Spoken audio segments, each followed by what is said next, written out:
Kita memulai acara hari ini, penting bagi kami untuk memastikan keselamatan Anda selama berada di sini. Kami mohon perhatian Anda sejenak untuk mendengarkan panduan keselamatan berikut. Pertama, harap perhatikan lokasi tangga darurat.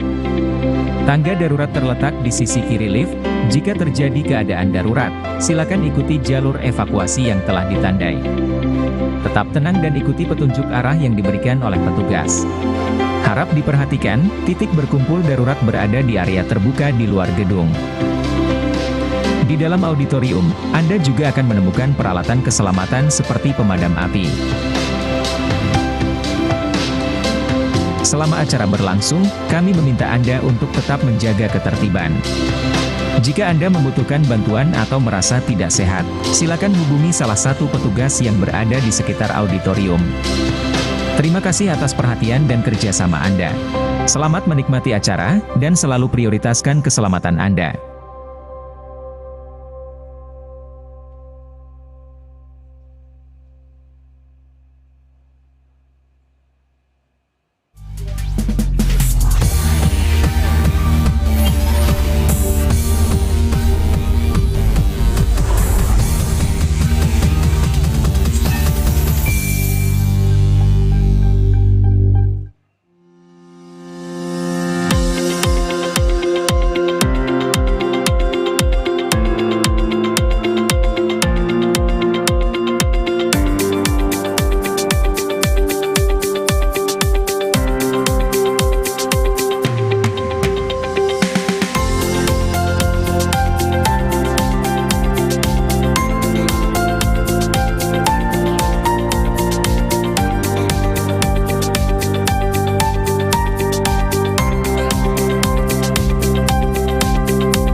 Assalamualaikum warahmatullahi wabarakatuh. Selamat pagi, salam sejahtera bagi kita semua. Ladies and gentlemen, distinguished guests, a very good morning to all of you. Allow me to introduce myself. My name is Suhartini, as the Master of Ceremony today. It is a great honor for us to stand here and welcome. And we will be guiding you throughout the agenda. But before that, let me start this event with a pantun in Bahasa Indonesia. Ke Depok singgah sebentar, melihat kampus indah ternama. Seminar internasional terasa hangat bersinar, menyambut para peserta di Universitas Gunadarma. Allow us to extend our warmest greeting to our esteemed guests, the Honorable Rektor of Universitas Gunadarma Indonesia, Profesor Dr. E.S. Margianti, SEMM, the Honorable Vice Rector 3 of Universitas Gunadarma, Dr. Irwan Bastian, the Honorable Vice Rector 4 of Universitas Gunadarma, Profesor Dr. Didin Mukodim, Head of Agrotechnology Study Program, Dr. Insinyur Budiman MS, Head of Study Program, Senat, Lecture, and Academic Community from Universitas Gunadarma. Speaker for today, Profesor Dr. Insinyur Munif Ghulamahdi MS, Department of Agronomy and Horticulture, IPB University, Indonesia. Profesor Hiroshi Ehara, International Center for Research and Education in Agriculture, Nagoya University, Japan. Profesor Sibel, Department of Field Crop, Ankara University, Türkiye. Dr. rer.nat Avinanta Tarigan, Lecturer and Researcher, Universitas Gunadarma, Indonesia. Moderator for today, Dr. Ahmad Yozar Perkasa, SP M.Si. Participants, distinguished guests, ladies and gentlemen, and also UGTV viewers.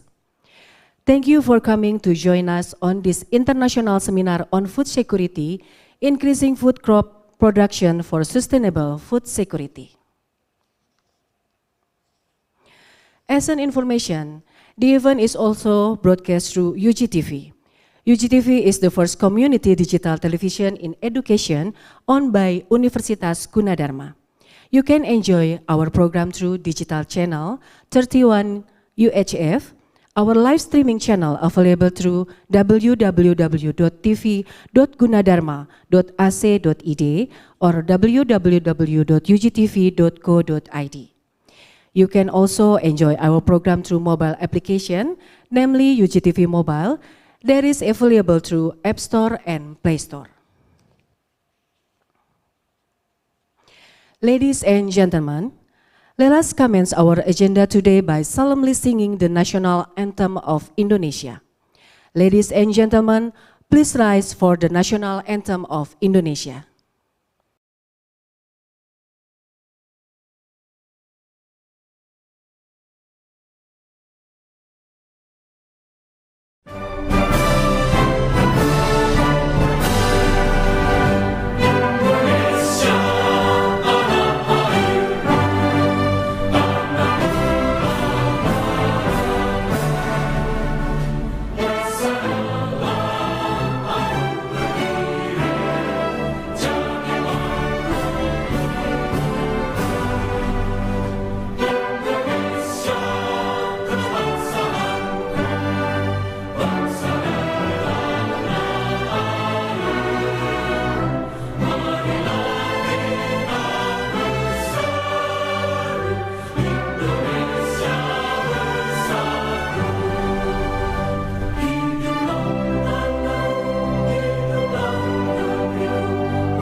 Audience, please be seated.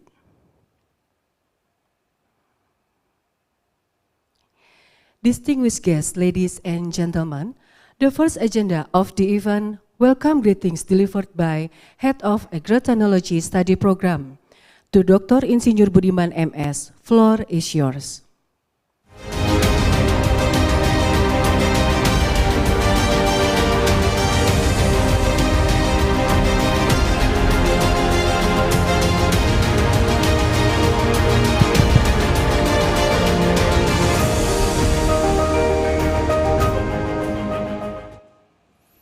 Bismillahirrahmanirrahim. Assalamualaikum warahmatullahi wabarakatuh. Alhamdulillahirabbil alamin. Marilah sama-sama kita bersyukur bahwa hari ini kita bisa berkumpul di ruangan ini untuk melaksanakan seminar internasional. Your Honor and Excellency, Profesor Dr. E.S. Margianti, SEMM, as Rector of Universitas Gunadarma, Profesor Dr. Didin Mukadim MM, Vice Rector for Cooperation Universitas Gunadarma, Dr. Irwan Bastian, Vice Rector for Student,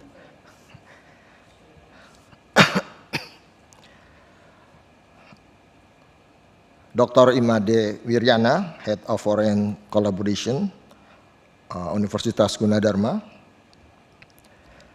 Dr. Dwi Asih, Vice Dean 2, Faculty of Industrial Engineering, Dr. Mufid Nilmada, Vice Dean 3, Faculty of Industrial Engineering. Dear speakers, Professor Hiroshi Ehara from International Center for Research and Education Agriculture, Nagoya University, Japan. Professor Sibel from Department of Field Crops, Ankara University, Türkiye. Professor Dr. Insinyur Munif Ghulamahdi, MS, Department of Agronomy and Horticulture, IPB University, Indonesia. And Dr. rer.nat Avinanta Tarigan, Lecturer and Research University, Universitas Gunadarma, Indonesia. And our respected seminar participants from various countries, Indonesia, Türkiye, Japan, China, Niger, and United Kingdom. For students, young research, practitioners, lecturers who present in this event today. There are more than 300 people attending, both in this auditorium and online. Praise to Allah subhanahu wa ta'ala, the Almighty God, for His grace and blessing.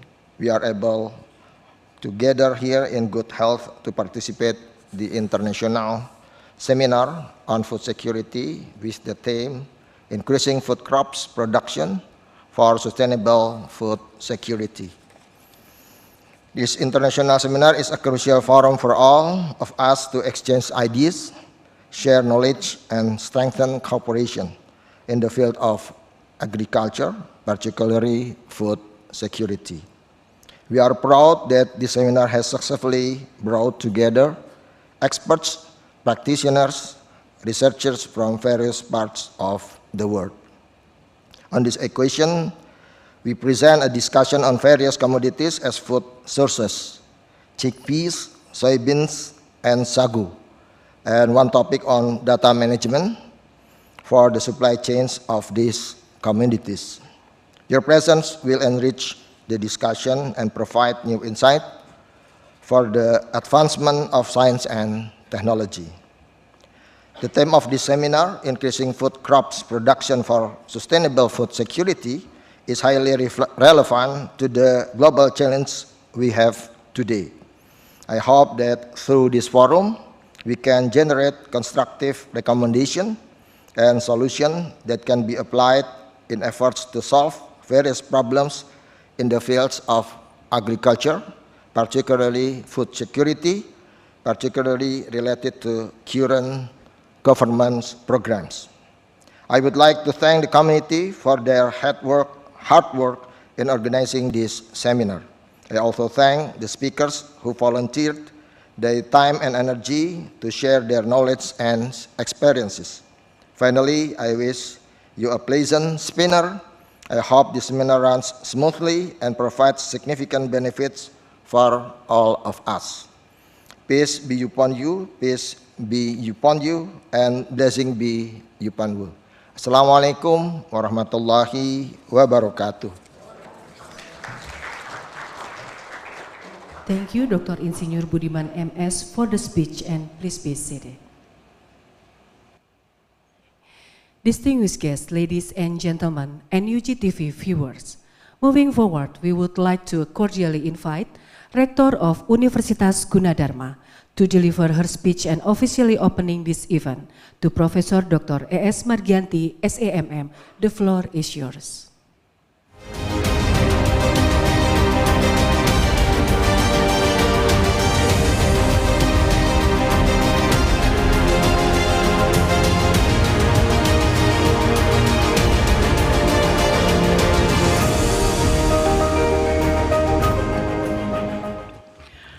Bismillahirrahmanirrahim.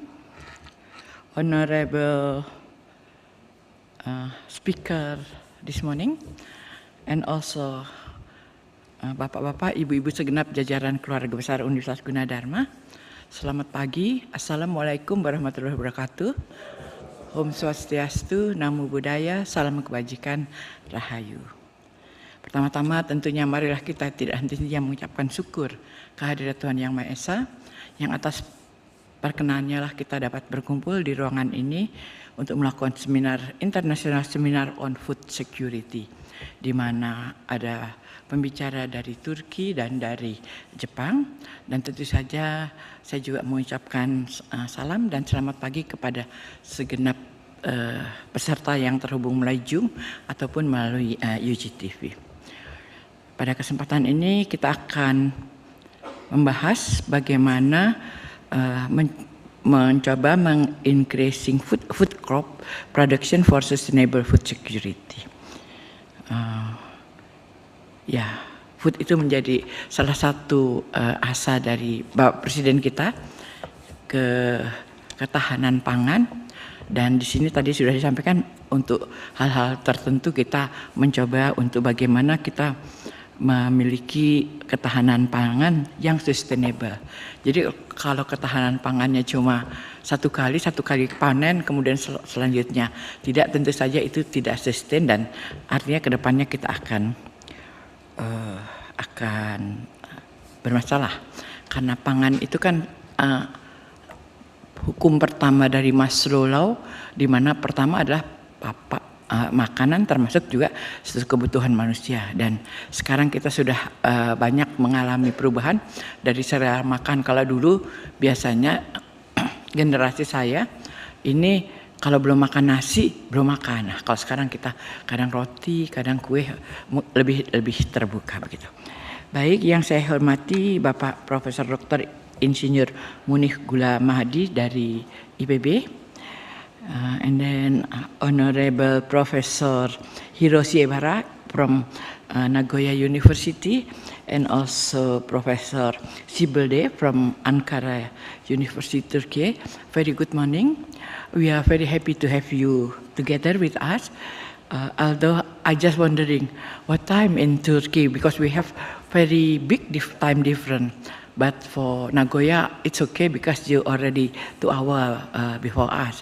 But the Turkey, it is, I think, a big problem, and I highly appreciate it for your sacrificing your time to join this seminar. Thank you so much. I know the Turkish say thank you is Tasakkur Ederim. Isn't right? Tasakkur Ederim. There's another that a little strain. Teksemeke. This from Sweden. So I get some way to say the thank you. So Tasakkur Ederim for Professor Sibel from Ankara University. Maybe I can tell you a little bit about the food security that I've been experiencing last year. Last year I was invited by Rector of Bukhara University, Professor Robijan, and he brought us to a Turkish company in Bukhara, in Uzbek. The Turkish company built a very giant greenhouse. We do have here in Indonesia, in UJ Technopark, about 100 square meter. This greenhouse was 100 hectares square meter.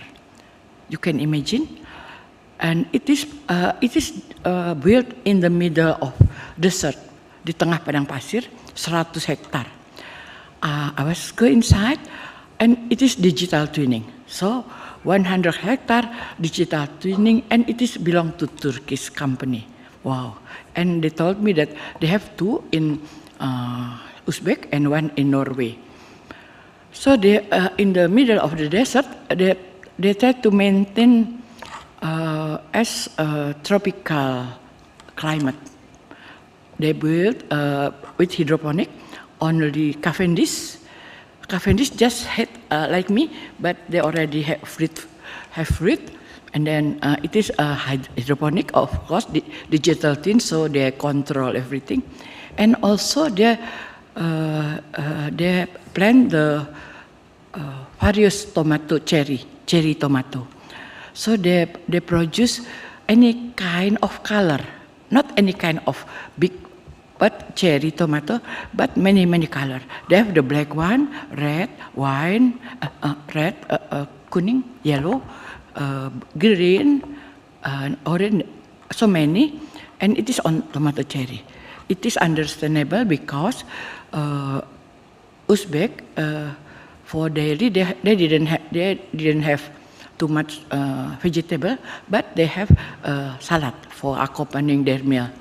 So they and then I brought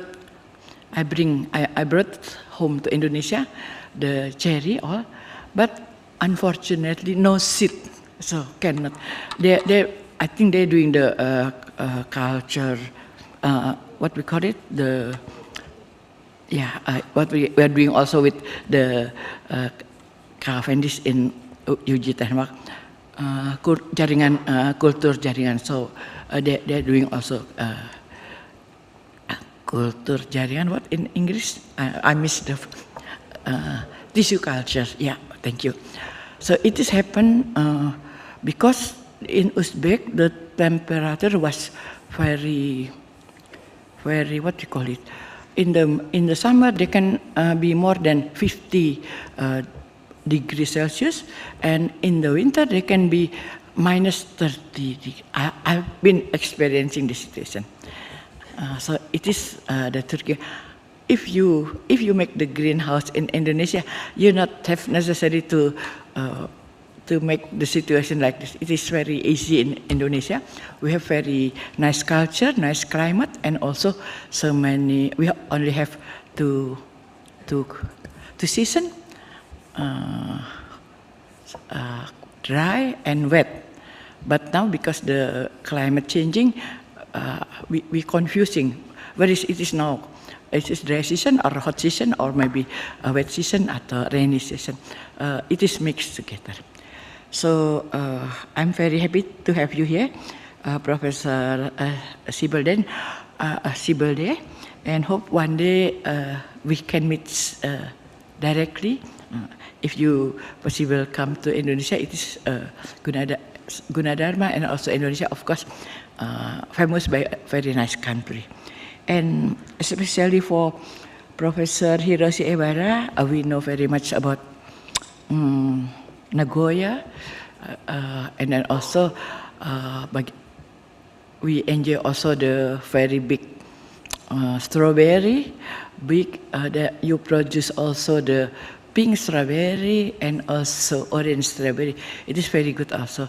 So I hope this seminar will deepening our understanding about everything that mentioned by Dr. Kaprodi, but also other thing connecting to relevant with the food. Of course, we need also vegetable, we need also fruit and others. So we will learn through this seminar about how your country as a Europe ASEAN country, because you in the two continent, the Turkey, and have different culture, exactly the ASEAN and the Europe, and also Japanese that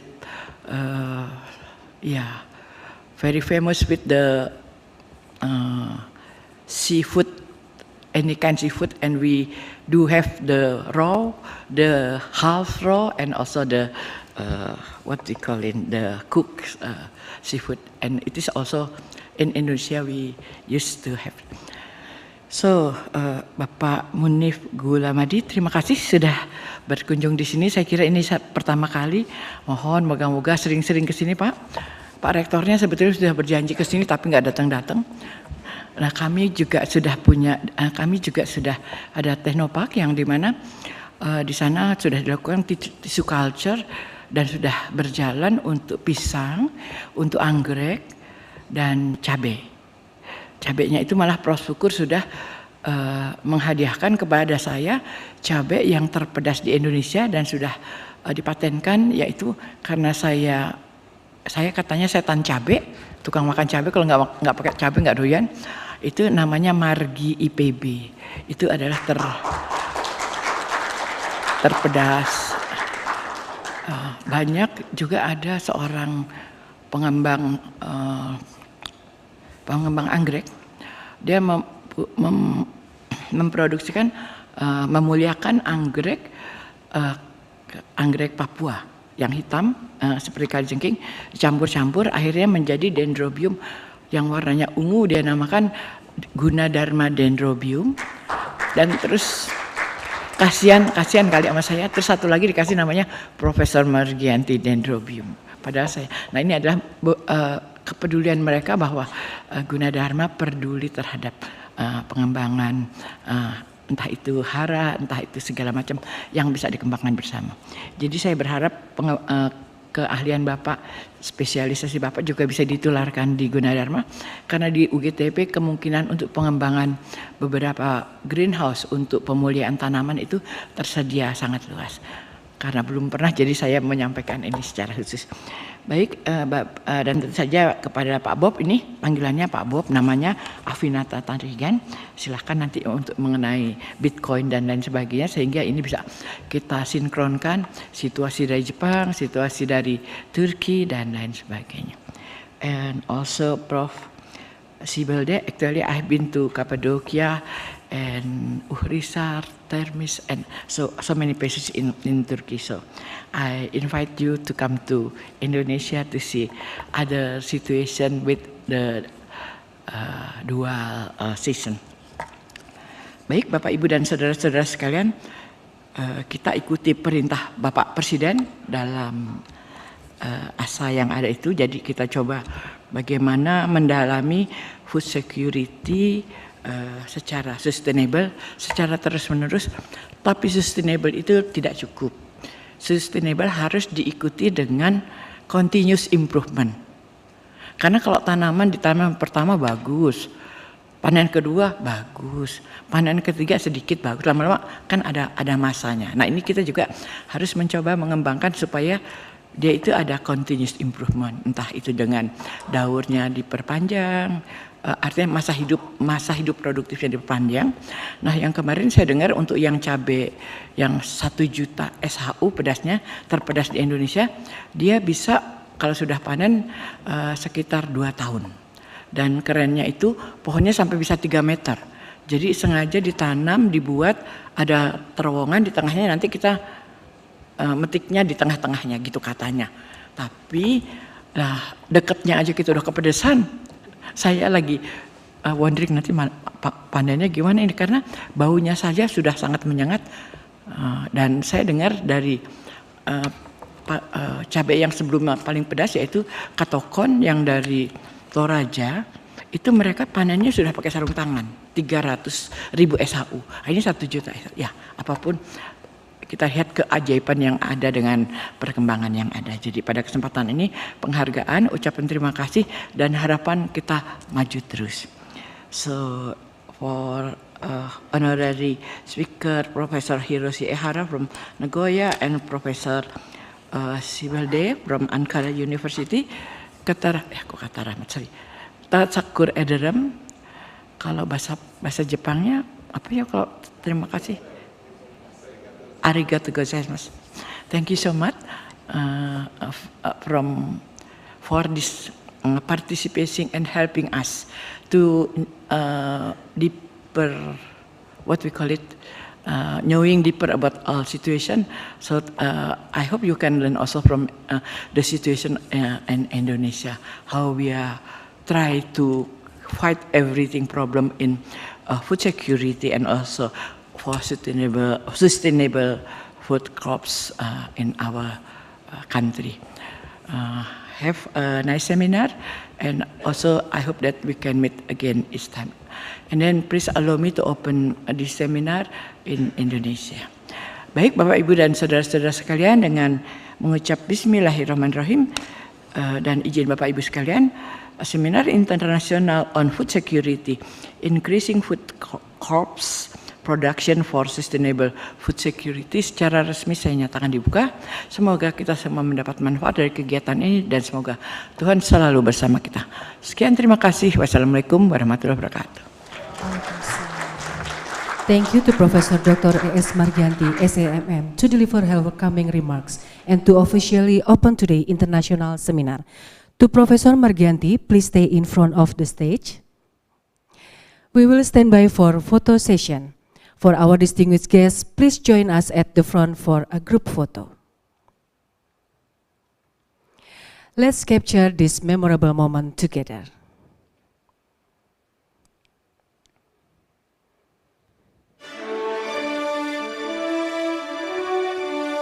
Baik, mohon izin memandu. 3, 2, 1. Sekali lagi. 3, 2, 1. Boleh gaya bebas Bapak Ibu? Siap? 3, 2, 1. Baik, terima kasih. Thank you. Please be seated.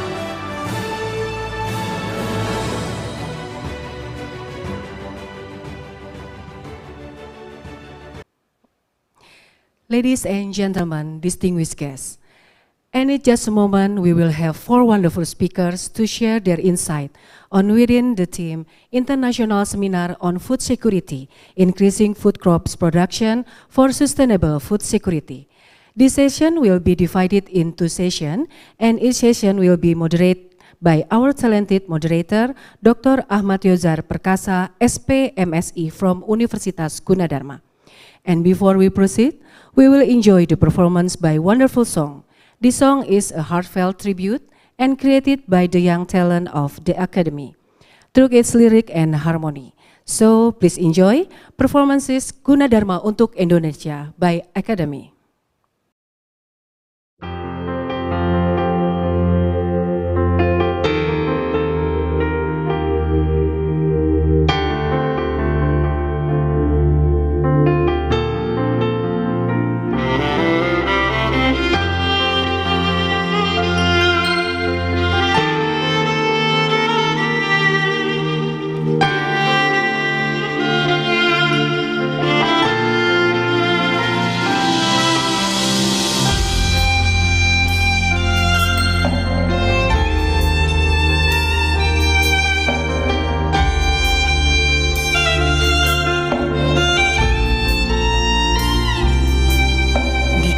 Sini aku bahagia berbagi cerita penuh makna bersama dalam menuntut ilmu di Gunadarma kita telah bertemu. Jadilah diriku mahasiswamu,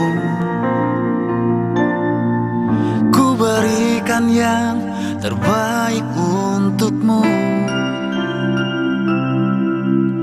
Gapai mimpi dan baktikan dharmaku, Gunadarma untuk Indonesia.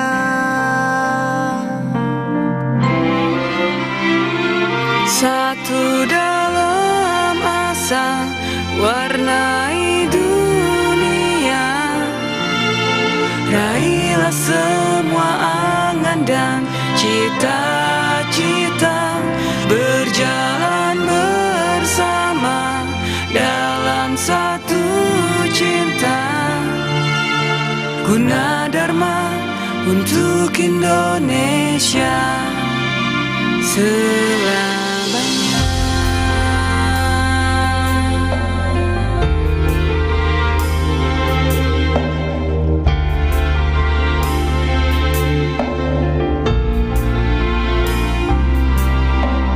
Hangat cintamu di setiap waktu kan ku ingat sepanjang hidupku.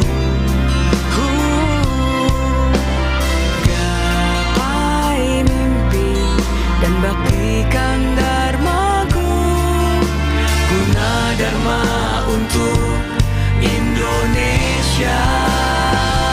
Satu dalam asa warna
cempah, bungung cempah megah di Aceh.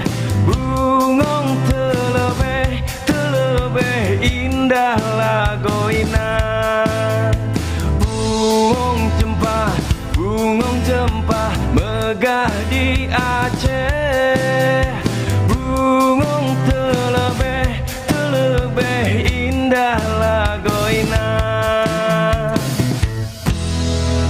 Putih kuning bercampur merah, bungung si ulah indah lagoina.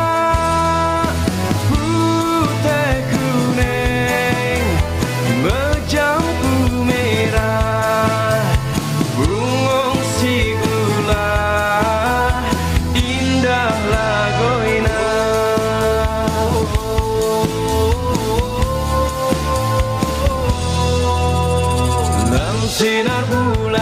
Dalam sinar bulan, angin peayun, ruh mesusun, mesusun yang malam-malam. Dalam sinar bulan, angin peayun, ruh mesusun, mesusun yang malam-malam. Kebitet mebet, unyuk tak tentom, lepah dan harum, si bungung jempah. Kebitet mebet, unyuk tak tentom, lepah dan harum, si bungung jempah.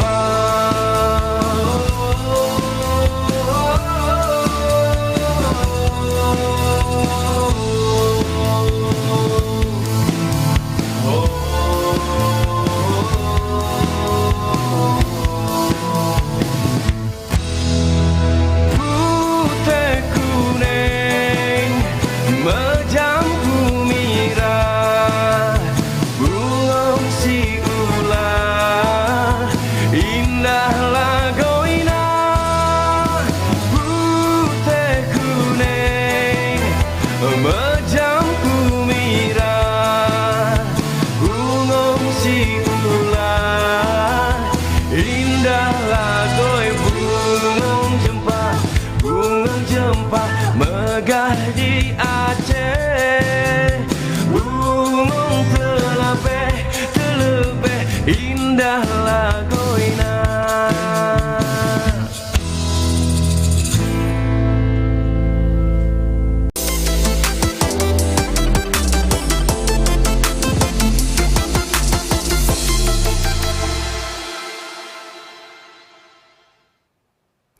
Ladies and gentlemen, to ensure we explore this important topic in depth, our seminar will be divided into two-part or session.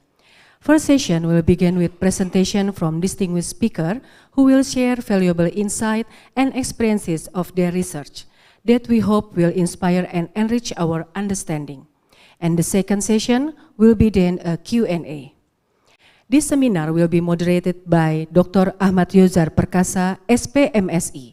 And now, please take a look of the profile of today's moderator.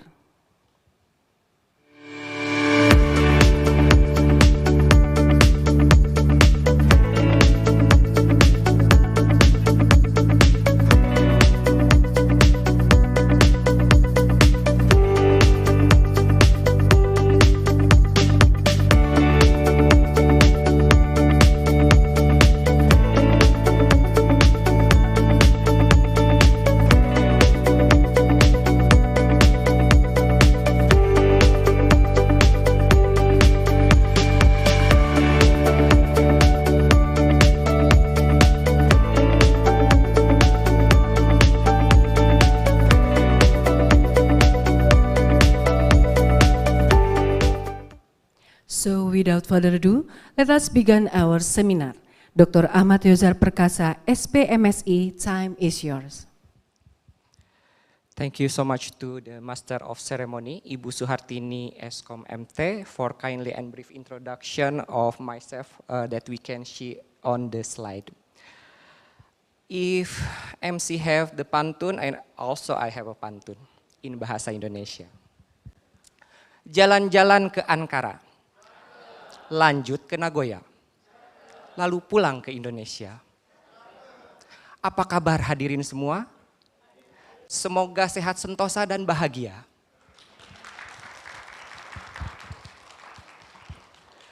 Still with the spirit of Independence Day of Indonesia for 80 years old.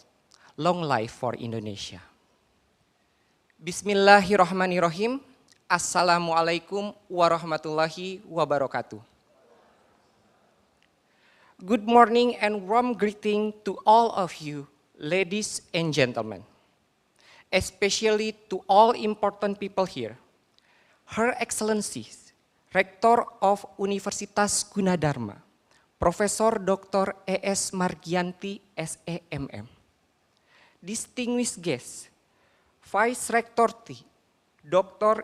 Irwan Bastian, Vice Rector 4, Profesor Didin Mukodim, and Head of International Collaboration Office, Dr. Imade Wiryana.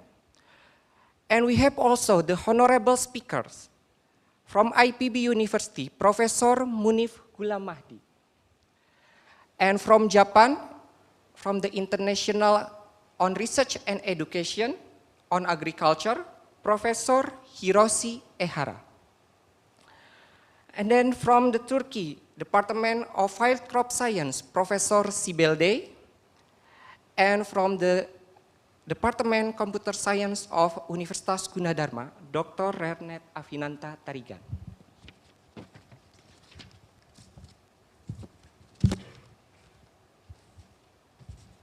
Respected faculty member of Industrial Technology, Vice Dean 2, Dr. Dwi Asih. Vice Dean 3, Dr. Mufid Nilmada, and to all the respected all head of department in Industrial Technology. From the Department Agrotechnology, Dr. Budiman MS, and from the Department Magister of Industrial Technology and Management, Dr. Asep Muhammad Nur, and to all the Senate, Lecture, and Civitas Academica Universitas Gunadarma, and also to the respected all organizing committee.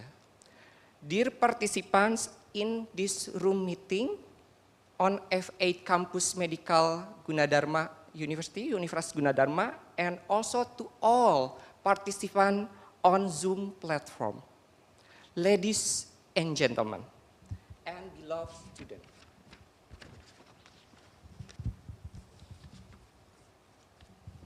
It is my great pleasure and I'm glad to be here to lead this great event. I welcome you to all today to the International Seminar on Food Security with the theme Increasing Food Crops Production for Sustainable Food Security. Again, allow me to introduce myself. My name is Achmad Yozar Perkasa and I will be your moderator for this great event today. On behalf of the organizing committee, I would like to deeply express our sincere gratitude for your presence and participation of this great academic event. Ladies and gentlemen, we are honored to have with us today distinguished speakers who will share their insight, knowledge, perspective, and experiences from different topics related to the increasing food crops production for sustainable food security. Hopefully their contribution will give us more deeply understanding and their research and inspire new innovation and policy related to food crops production. Ladies and gentlemen, we are gathered today here to discuss one of the most critical challenges facing humanity. With uncertain conditions right now, we have problem with the war in Ukraine and Russia, also in Gaza. war dispute of India and Pakistan. Also Cambodia and Thailand, and we are neighbor in Malaysia, we have no problem there. And also the other challenges is climate change, drought, flood, and so on. Supply chains and also war tariff. So it's less or more effect to food supply and food crops production.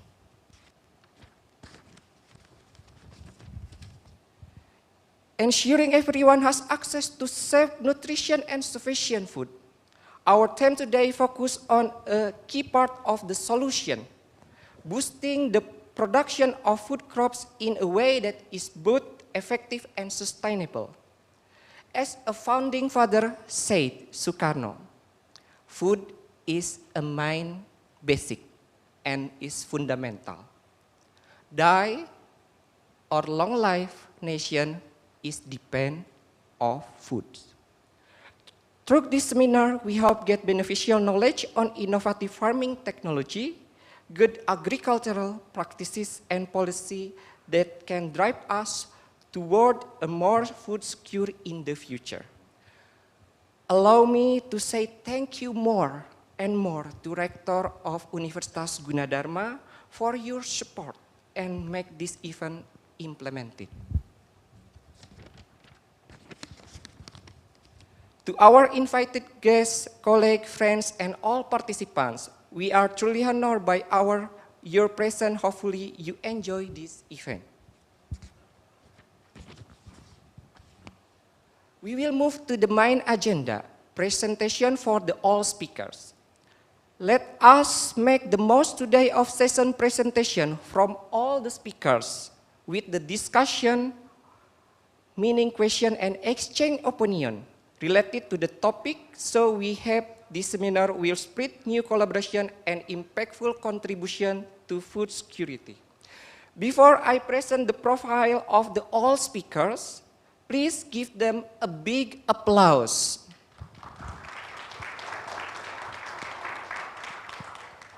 So, ladies and gentlemen, now we will see our speaker profile on the screen. Please show the...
thank you so much. Now we are moving to the presentation session. It is my honor to invite our distinguished speaker, Professor Dr. Munif Ghulamahdi. I know Professor Dr. Munif Ghulamahdi because he is my supervisor when I reached my master degree on IPB University.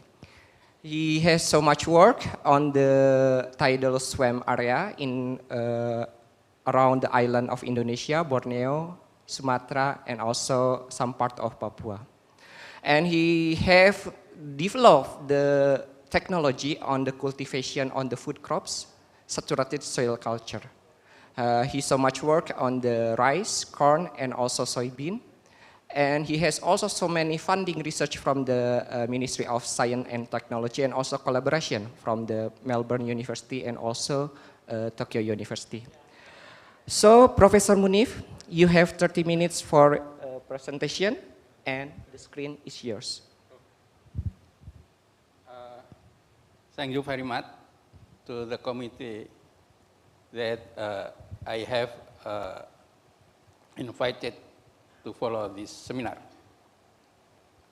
Excellency to the Ibu Rektor Universitas Gunadarma and Vice Rector and Dean of the Faculty of Industry and Head of the Study Program of Agrotechnology.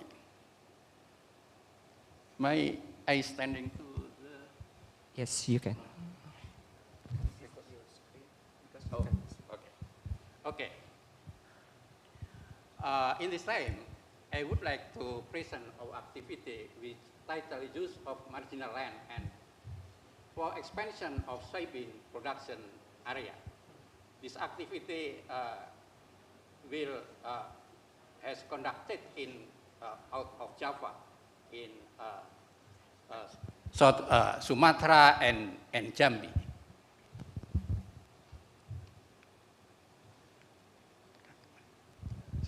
Next. How the condition national soybean need in Indonesia.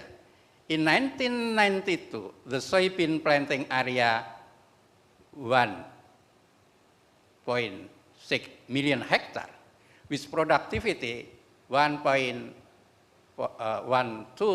ton per hectare, and production 1.87 million tons. But in 2023, the soybean planting area in Indonesia is only 0.24 million hectare, with productivity 1.45 ton per hectare, and production only 0.349 million ton. That is problem in Indonesia because decreasing of the area of soybean planting. Indonesia needs about 2.8 million ton per year, and Indonesia import soybean until 92.11%. Indonesia needs new planting area to increase national production. But this condition area in this time, the land availability are marginal land.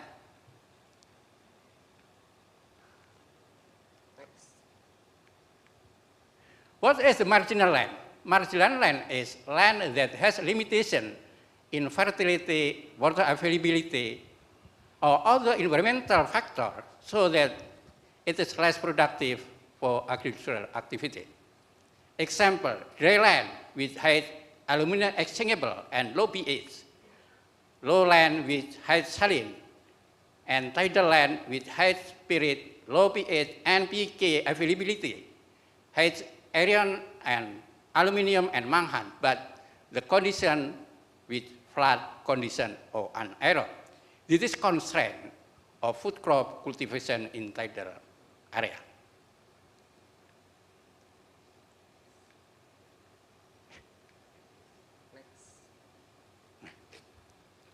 What is tidal swamp? Tidal swamp are defined as swamp area directly or indirectly affected by the ebb and flow of the surrounding sea river tide. Indonesia has tidal swamp area about 20.1 million hectare and 9.5 3 million hectares suitable for agriculture and 2 million suitable for soybean. Saturated soil culture technology is suitable to be applied in tidal swamp because this location has high water available and sun radiation, so it will increase photosynthesis process. What is saturated soil culture technology? Saturated soil culture technology, or Indonesian with name with budidaya jenuh air, SSA, is cultivation with technology that give irrigation continuously from planting until harvesting time. This constraint technology in swamp area is high spirit. So saturated culture is proved to increase productivity for soybean and paddy on tidal swamp.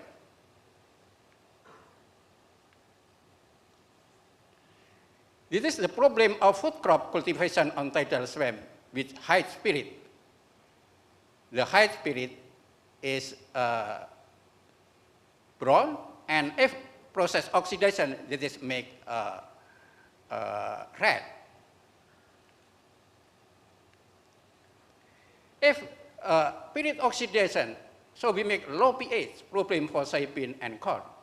If reduction, so increasing of Fa2 plus solubility, that is problem for paddy. Solution with saturated soil culture technology, it is appropriate for paddy and soybean. And in this time we discuss for soybean. This is illustration of the root development of soybean under saturated soil culture. In the upper lower, the system has oxygen, and the lower layer from the soil surface, this is a decrease of oxygen. That is induced to physiological impact and then increase ethylene and development of root of soybean.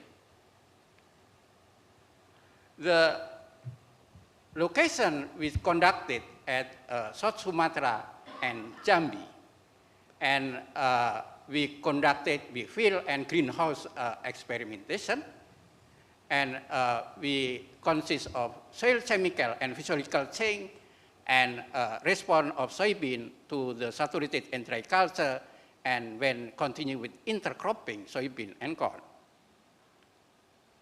This is location with overflow type with sea overflow type. Sorry. The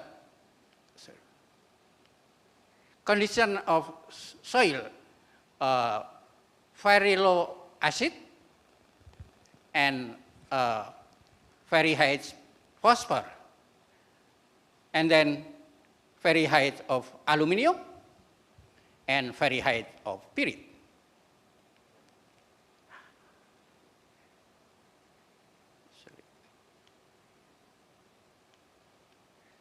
If we applied of saturated soil culture, so increase of the number of field pot to the saturated soil culture, and if we use with dry culture, so the very little of number of field pot. So the saturated soil culture increase of number of field pot per plant, and then increase of productivity of soybean.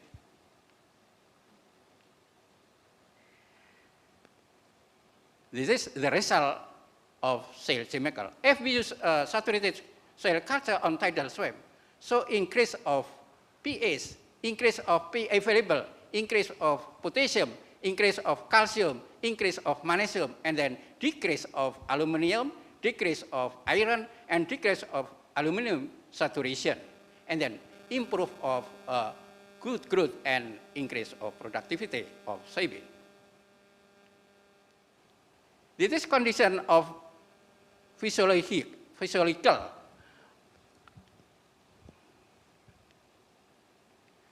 The saturated soil culture increase of development of root, and then increase of nitrogen fixation, and then increase of nutrient uptake, and increase of field pot, and then increase of productivity.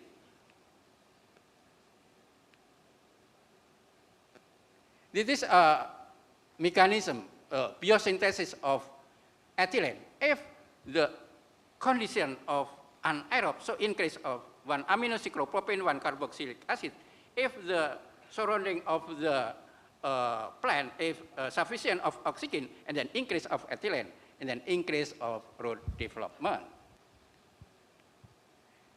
So the waterlogging increase ethylene and increase cellulose activity and iron heme development. This condition in the right of the development of iron heme after use of saturated soil culture, and left very low of development of iron heme. This condition of root development, we use the saturated soil culture from planting until harvesting time in the figure 1, and from 15 until harvesting time. And then we use the in figure C from planting until 30 days after planting. And in the figure 4, we use use of dry culture. It is very, very small development of root. This is the cosinant growth of soybean in 2 weeks after planting in the farmland.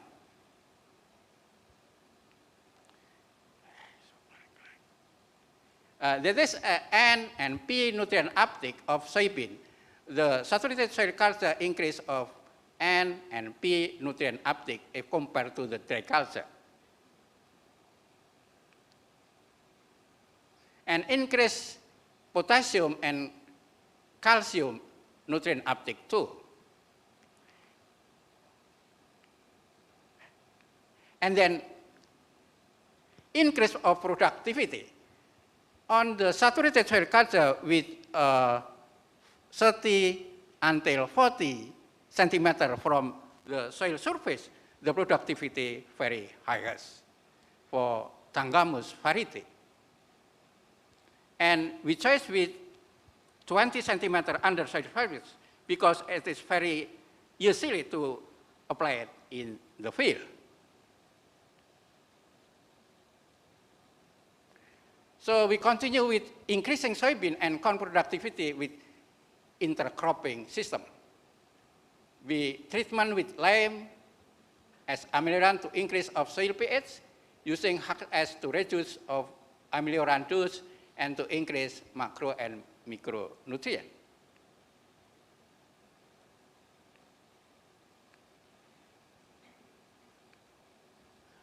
Oh, sorry.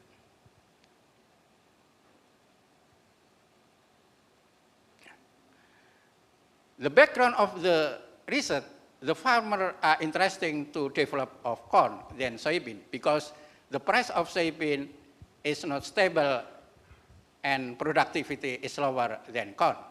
The price of corn always increase in every year. The average of national productivity of corn is 5.35 ton per hectare, and soybean is 1.45 ton per hectare. So the solution to sufficiency of national food with intercropping soybean and corn under saturated soil culture on tidal swamp. This technology will increase productivity, land efficiency, and farmer income. That is a layout of intercropping soybean with double row for corn and with distance 240 centimeter.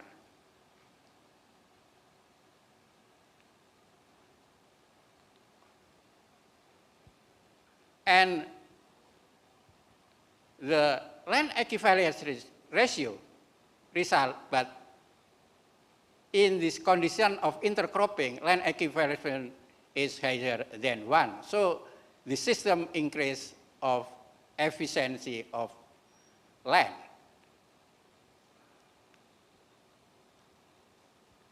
This is the income of intercropping. The intercropping gave income higher than monoculture of soybean and monoculture of corn. That is income for soybean monoculture, and that is income for corn. And this is condition intercropping soybean and corn in the field. And then in this time, we conducting intercropping, and this result intercropping soybean and corn in tidal swamp. And then this technology improved with humic acid and result of the greening of leaf of soybean and leaf of corn. So we conclusion, saturated soil culture technology increased soybean productivity on tidal swamp. Soybean productivity under saturated soil culture was more than conventional system and national productivity. The intercropping system gave the land equivalent ratio more than 1 value, which range 1.31 and 1.41. That means that intercropping increased land efficiency and gave more benefit than monoculture system. Thank you. I want to operate the video. Please, the operator.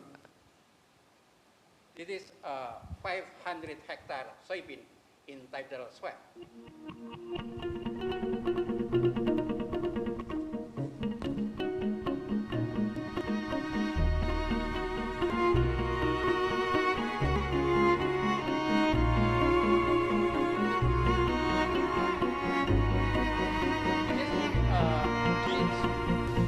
Every 4 meter with manual system, and we include in this activity 500 people, and the productivity of Anjas Moro variety we get about 2.5 ton per hectare, and national productivity only 1.4 per hectare.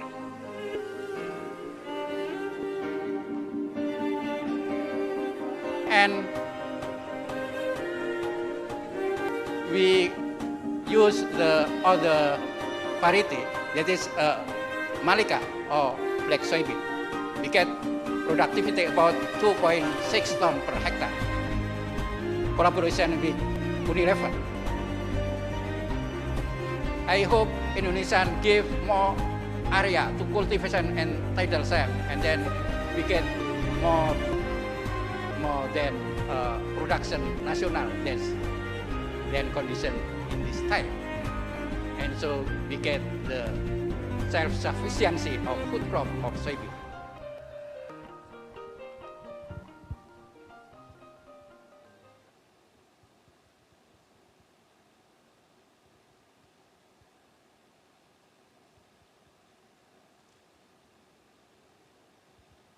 He is my student of program Dr. Toyib. Toyib is the next always play in the field. Thank you very much. Okay, thank you so much to the Professor Munif. Okay. If you have any question, we will move to question in the session 2. So hold all of you for the question for Professor Munif. Professor Munif, thank you so much for the insightful presentation. We truly appreciate valuable knowledge you have shared with us.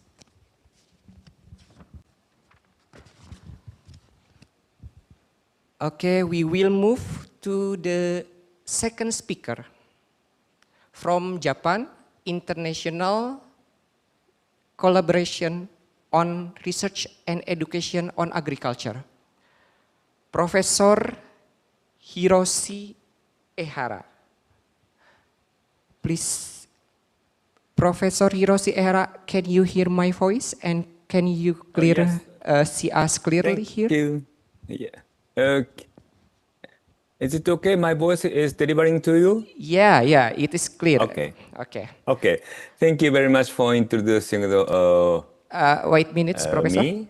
Yeah, wait minutes. Now I might invite Professor Hiroshi Ehara and please show his profile. Okay, I'm sorry. Professor Hiroshi Ehara, please, the pointer is yours. Thank you. You can start your presentation. Okay, just a moment. So I will open my slide, and so after the setting the slideshow, I'd like to share my slide. Yes, it's still not appear in the screen, Professor. How about? Right now, yes, we can see clearly. You can start. Okay, thank you. So thank you very much indeed for inviting me to participate in this important event. So under this title, Sago Palm Research and Agriculture Innovation for Sustainable Food Security, I'd like to deliver today my talk. So today's my talk consists of the 5 parts.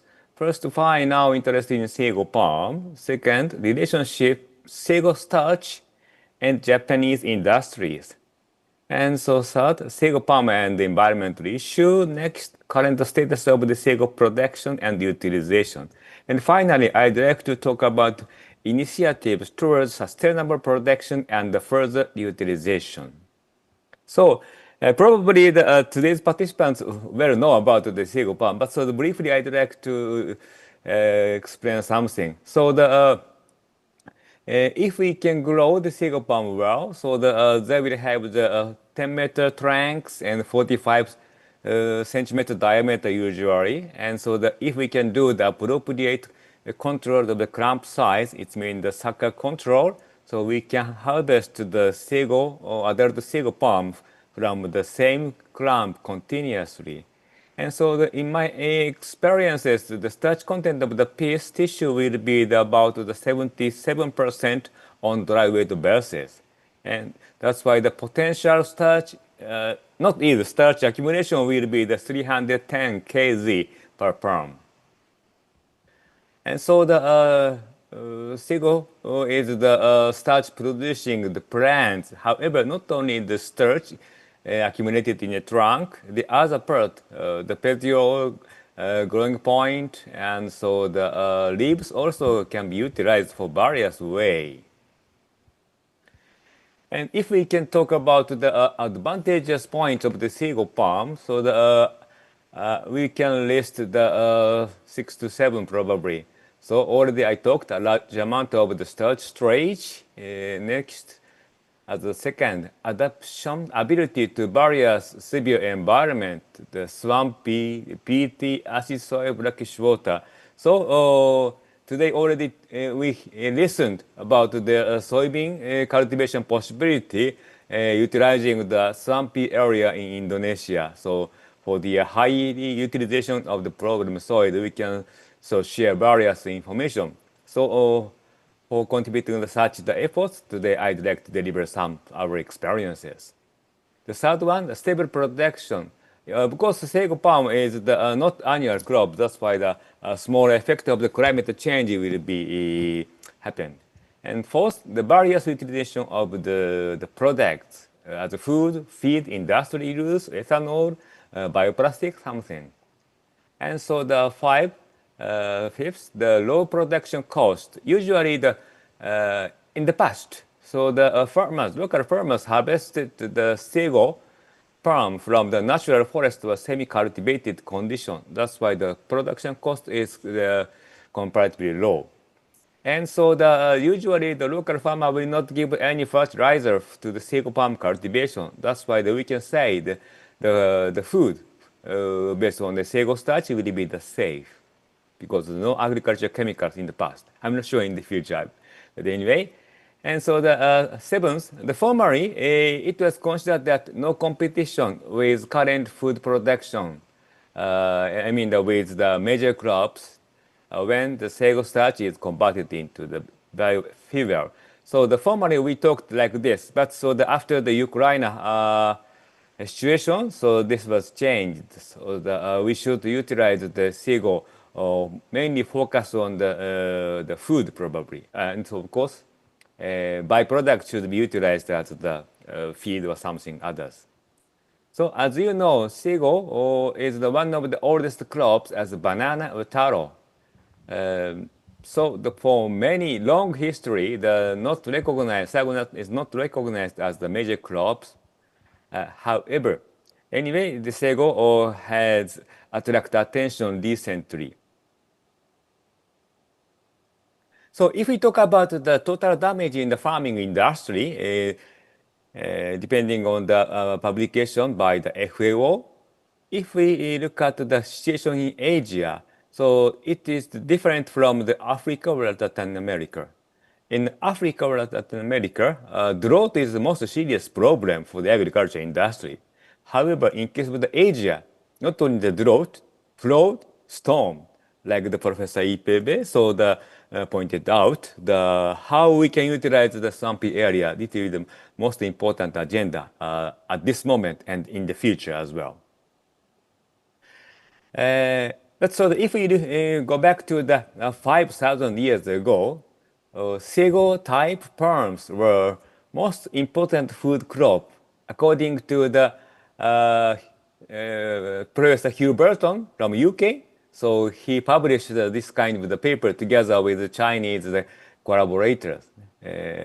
So before the rice cultivation became popular, even up to the southern China, the Sago type palms were very important according to their findings, historical findings.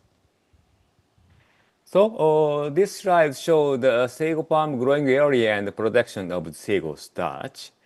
According to the FAO, over 2 million hectare Sago resource exists in this area.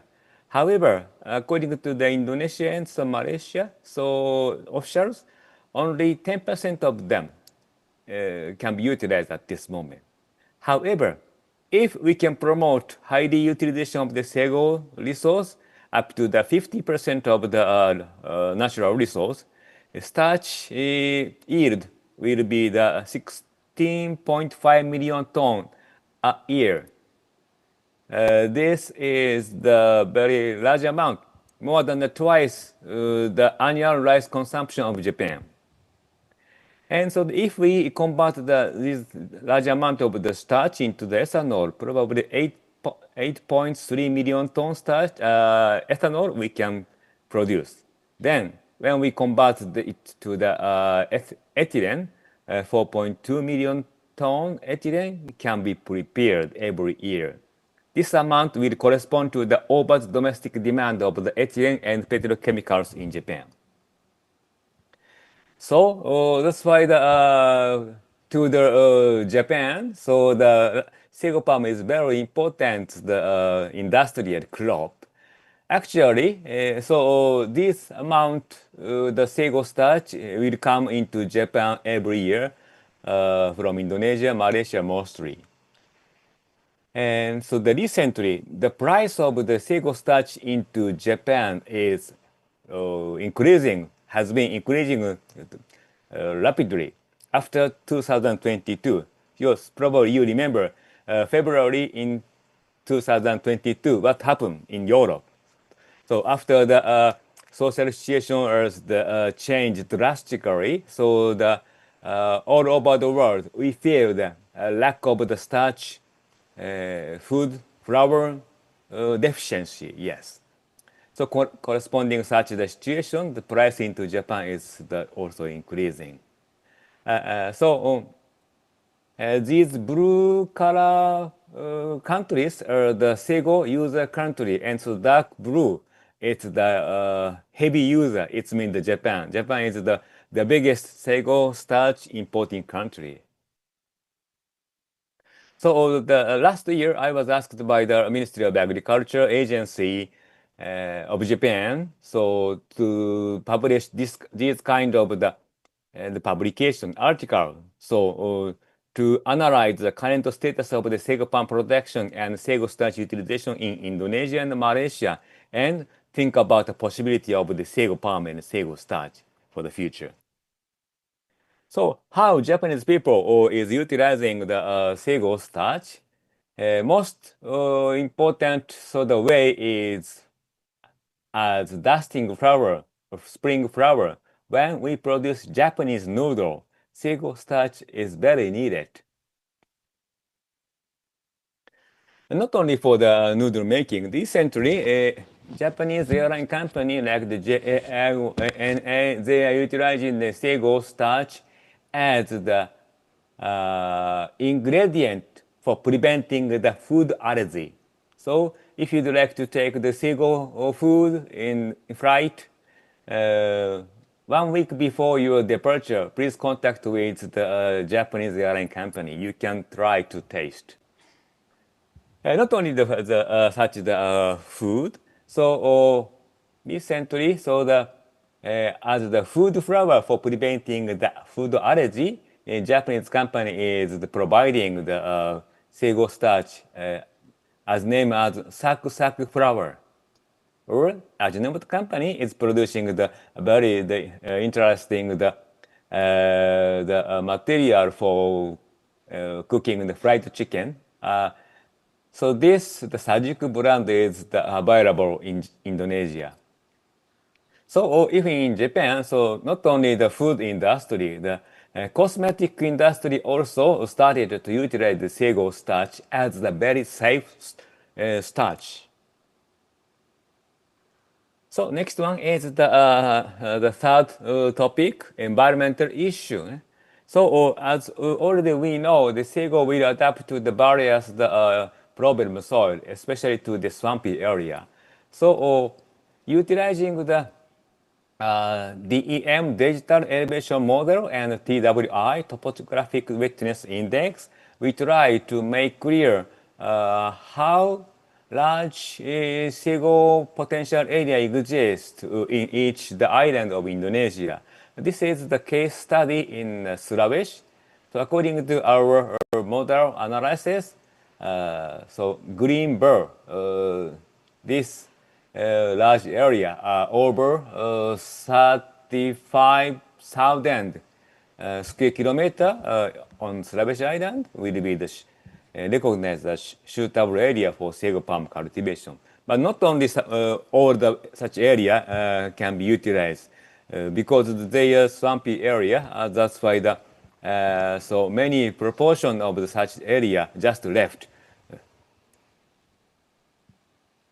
So this is another case. When we conducted the JICA project on Fiji, on the island of Fiji, in Fiji country, so we tried to estimate the change of the sago palm suitable growing area will increase or not, utilizing the several models.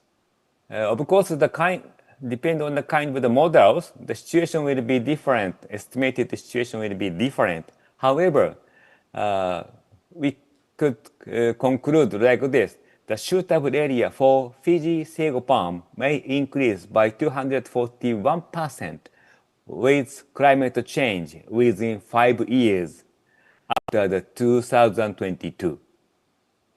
So, considering this kind of the estimation, supposing how we can promote the starch crop production in a swampy area, so that we should think about it. Of course, we'd like to propose to enhance the sago palm utilization for the producing country, at the same time for the user countries. How we can secure enough amount of the import starch stably will be one of the most important agenda recently.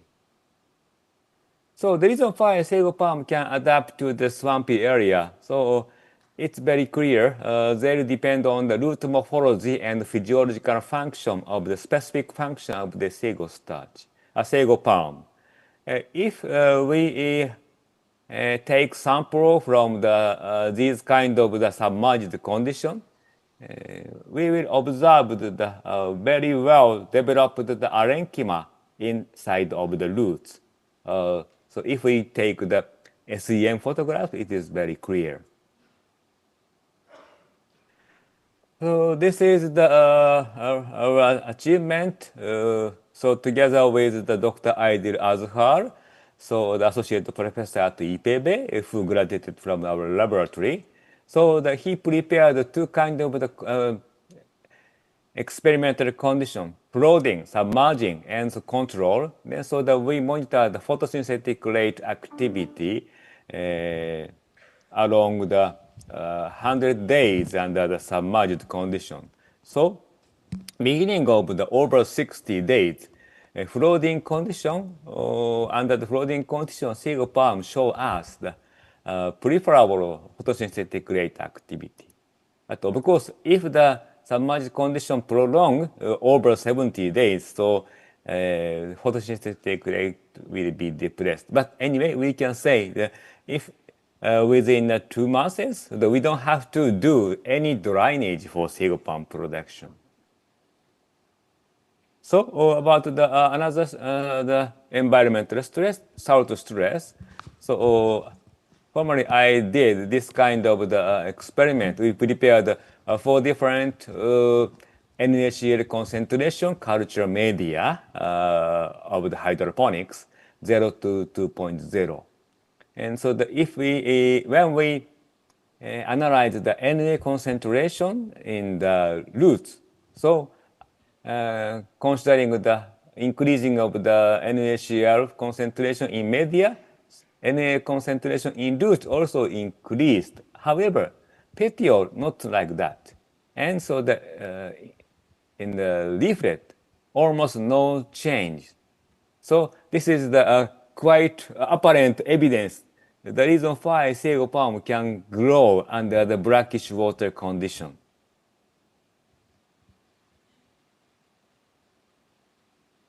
As the next, we tried to compare the Na concentration in the central cylinder of the root inside and cortex, so surrounding area.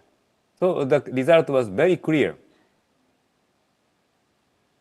In the cortex, so the Na content was very high, but if we analyze the central cylinder case, it was lower than the half. So this is also the very nice explanation source. Furthermore, we try to utilize micro X-ray analysis for detecting Na extent in the central cylinder and cortex and so between the such parts. So Na extent was highest in the between the central cylinder and cortex. It was along the epidermal cells. So if we take the picture of the epidermal cells, we can observe the very fine Casparian stripe development. So Sago palm will develop the Casparian stripe under the salt stress condition. That's why they can prevent influx of the salt from the surface area into the central cylinder. Anyway, Sago palm has such a very specific physiological function.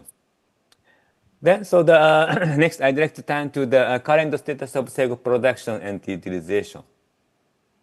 The figure above is the area harvested of the major producing country, and so Sago starch production changes. So the harvested area and so production amount were once decreased due to the COVID influence after the 2018.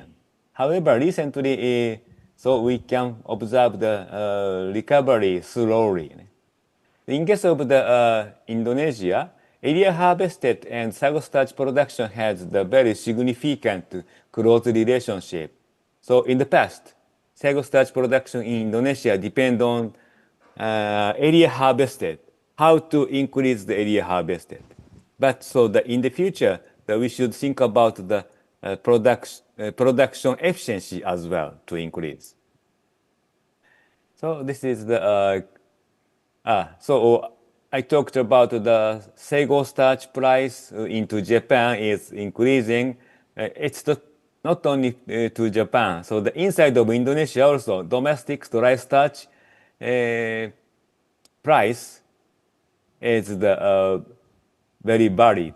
So depending on the each year the situation, so the domestic price will be changed. So such the change will have the influence to the international market. Anyway, so stable production in the producing countries will be the very important for the international market as well. So if we look at the utilization of the Sago starch, recently the new arrivals so are coming to our market. So for example, the gluten-free noodle, gluten-free pasta, instant traditional food. Then so beside of such the activities, the business in Indonesia and Malaysia, in Japan, our team is trying to improving the quality of the gluten-free pasta. Now we can produce very fine pasta, almost same with Italian pasta, utilizing the Sago and additional some materials. So Sago cup noodle, modern cookies are available now. So this was the my favorite the instant food utilizing the Sago starch. So utilizing the analog rice for preparing the cup rice like this. So with the a smart heating system, if we can put the water here, so we can give the we can prepare the warm and so the very nice taste the instant cup rice like this. Okay, finally, I'd like to talk about the initiatives towards sustainable production and further utilization. So our efforts for promoting the Sago palm utilization, so it attracted attention from the United Nations of FAO. From 2022 to 2024, we conducted this kind of the FAO Technical Cooperation Program in Papua New Guinea, enhancing food security and combating climate change through scaling up Sago palm production. For this program, so that we tried to introduce concept of the resource management, resource maintenance, not only for harvesting from the natural forest, how we can take care of the suitable size of the resource in the producing country. So we try to bring our experience back together with Malaysian scientists, Indonesian scientists in Southeast Asia to Melanesia, Papua New Guinea. As one of the activities, we did the demonstration how to grow the planting material efficiently. And so that we established the nursery house like this. And of course, mechanization also we did. We asked our former student, who is the professor at the University of Papua, Manokwari, design and produce the new rasping machine adapting to the Papua New Guinea environment.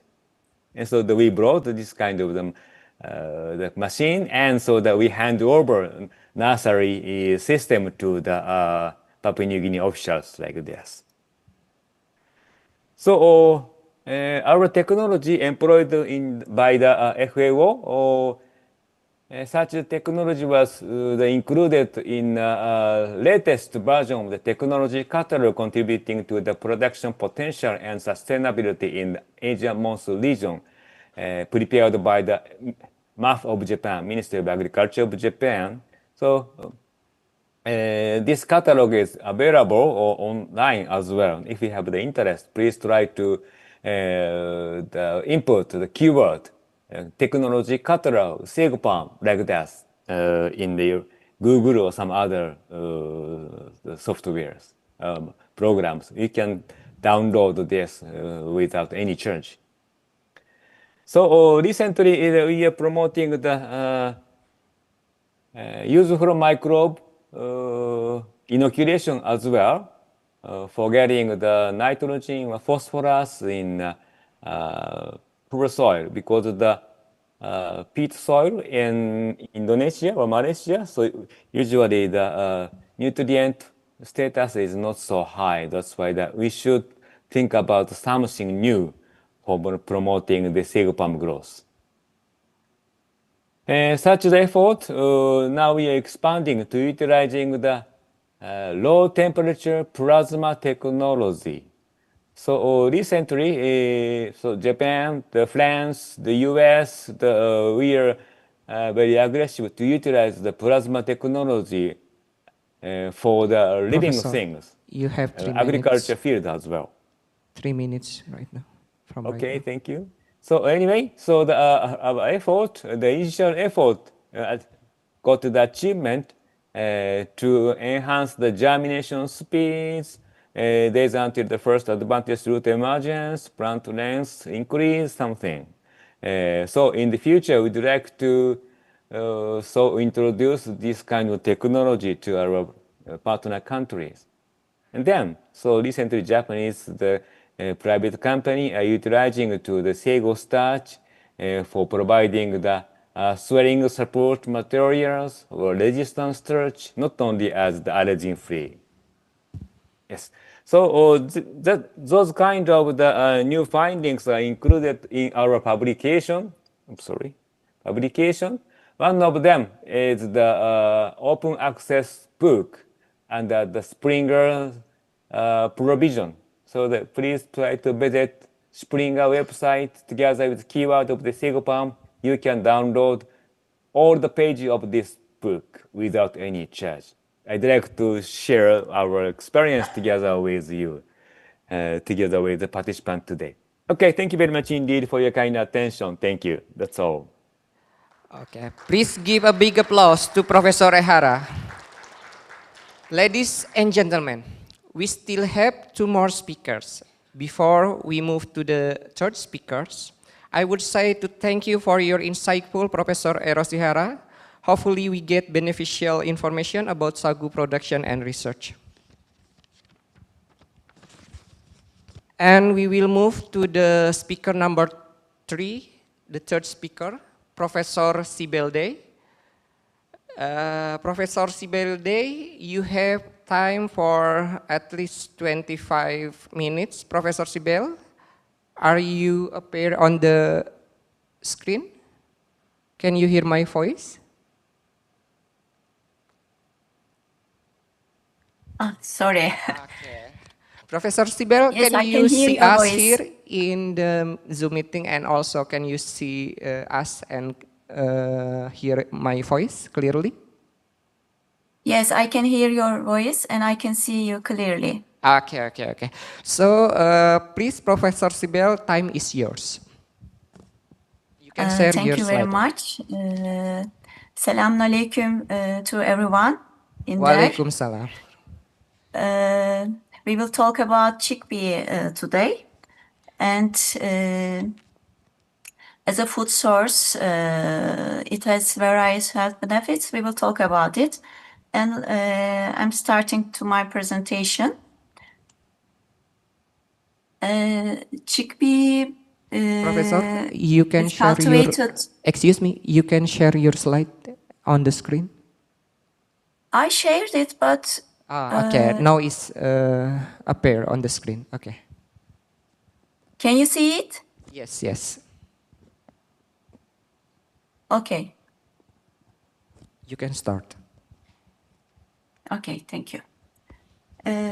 We know that it's cultivated around 40 million hectares worldwide, and the top 7 producing countries comprise 91% of chickpeas production worldwide. And these countries are India, Australia,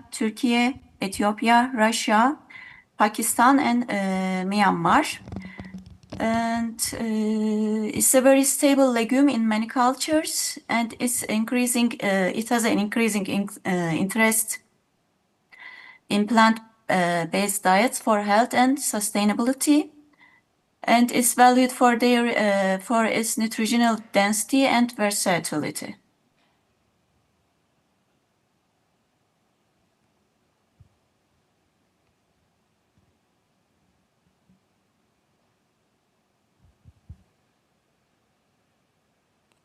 Professor Sibel? Sorry, I'm changing the.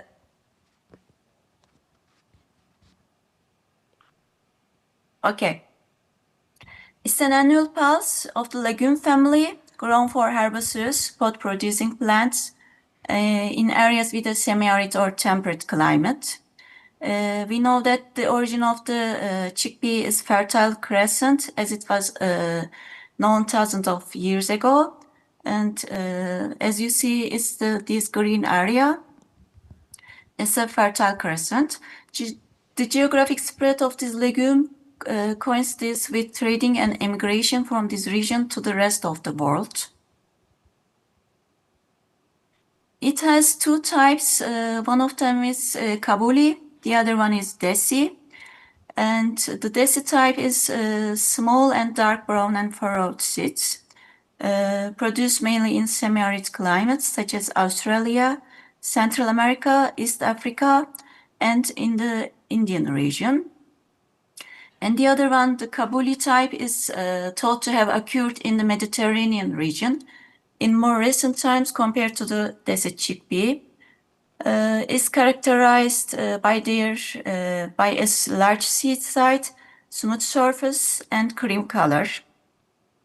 And it can be grown in more temperate climates. And when we check the nutrient composition of the chickpea, it's very highly nutritious and having high protein, fiber, and fat contents, and carbohydrate content lower than that of wheat, as well as containing many bioactive compounds such as phenolic acid and isoflavones. Chickpeas are considered as a good source of dietary protein due to their high protein bioavailability, biological value, and well-balanced amino acid profile, while being deficient in the sulfur-containing amino acids methionine and cysteine. Moreover, chickpea proteins show good functional properties such as solubility, water and oil absorption capacity, emulsifying, foaming, and gelling properties, which are strongly dependent on protein profile, as well as choice of extraction approach and processing parameters. And chickpea, as a result, represent an interesting source of protein for the development of protein-enriched ingredients. In this table, we are seeing the difference of protein, carbohydrates, fat, and ash of Desi and Kabuli chickpea. As you see, the Kabuli chickpea has a higher protein content than Desi chickpea, and it also has a higher fat content than Desi chickpea. Other than protein, chickpeas contain carbohydrates, fat, minerals, bioactive compounds, and antinutrients, which all influence the efficiency of recovery and key quality attributes of chickpea protein ingredients. The nutritional profile of chickpea seeds and pulses are more generally varies according to the environment, climate, soil nutrition and biology, and agronomic practices and stress factors related to climate. Starch is the main component of the carbohydrate production, and it accounts for 41% to 50.8% of total carbohydrate in chickpeas, with the remaining portion of carbohydrate composed of soluble sugars, crude fiber, and dietary fiber. Chickpea starch has low glycemic index due to its low amylose content and consequent high rate of retrogradation. Dietary fiber, it differs from 18 to 22 gram in 100 gram. And it is insoluble and soluble fiber, respectively. And the soluble fiber is 4 to 8 gram in 100 gram. Dietary fiber plays many important roles in gut health. For example, in the large intestine, it increases the growth of bacteria, thus having a probiotic effect, and it reduces the colon transit time, and consequently the contact time of toxic compounds with colon mucosa. The whole chickpeas have lower dietary fiber content than other pulses due to the dehulling of the chickpea seed coat. Desi chickpeas have been reported to have higher levels of insoluble dietary fiber compared to the kabuli chickpeas due to the thickness and fiber content of the seed coat. And similar to the starch fraction, the residual fiber in chickpea protein ingredients influences the functional properties. The fat content of chickpeas is higher than other pulses and some cereals, but lower than other oilseed legumes such as soybeans and groundnut, with values ranging from 3.10 to 5.67%, depending on the chickpea type. The chickpea fat is composed approximately 66% polyunsaturated fatty acid and 19% monounsaturated fatty acids and 15% saturated fatty acids. The most dominant fatty acids include linoleic and oleic acid and palmitic acid in smaller amounts. To enhance protein purity and yield, fat is usually removed during the production of chickpea protein ingredients, normally using solvent extraction. And the other important compounds present in chickpeas are minerals and vitamins. Chickpeas have higher content of minerals such as zinc and phosphorus than other legumes, in addition to B-complex vitamins and vitamin C, A, E, and K. Furthermore, chickpeas contain several phenol compounds. These are isoflavones, biocanin A, and formononetin, as well as carotenoids, which are present at higher concentrations in brown and black chickpea varieties. And when we come to antinutritional compounds, these are very important in chickpea. Chickpeas, as for other legumes, also contain antinutritional compounds. These compounds disrupt the digestion process. Examples of these compounds are inhibitors of trypsin and chymotrypsin, as well as phytic acid, which inhibits the absorption of calcium, zinc, and iron by the body. Treatment of chickpea seeds or flour using technological approach such as thermal processing and extrusion have been shown to reduce the levels of such antinutritional compounds. In addition to modifying the content of phenolic compounds, for example, cooking chickpeas under pressure reduces phytic acid content by 20%.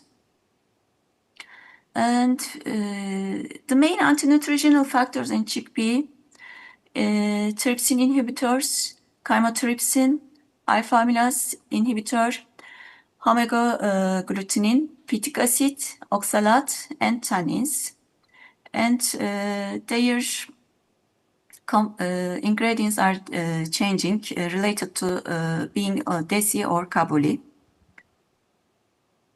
And there are several traditional and modern food processing methods can significantly reduce these antinutritional factors and improve nutrient bioavailability.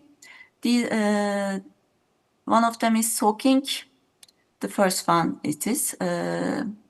Soaking chickpeas in water for several hours helps leach out water-soluble antinutrient like phytic acid and tannins, Before you cook, you are putting it in a water overnight, and in the day you are cooking it.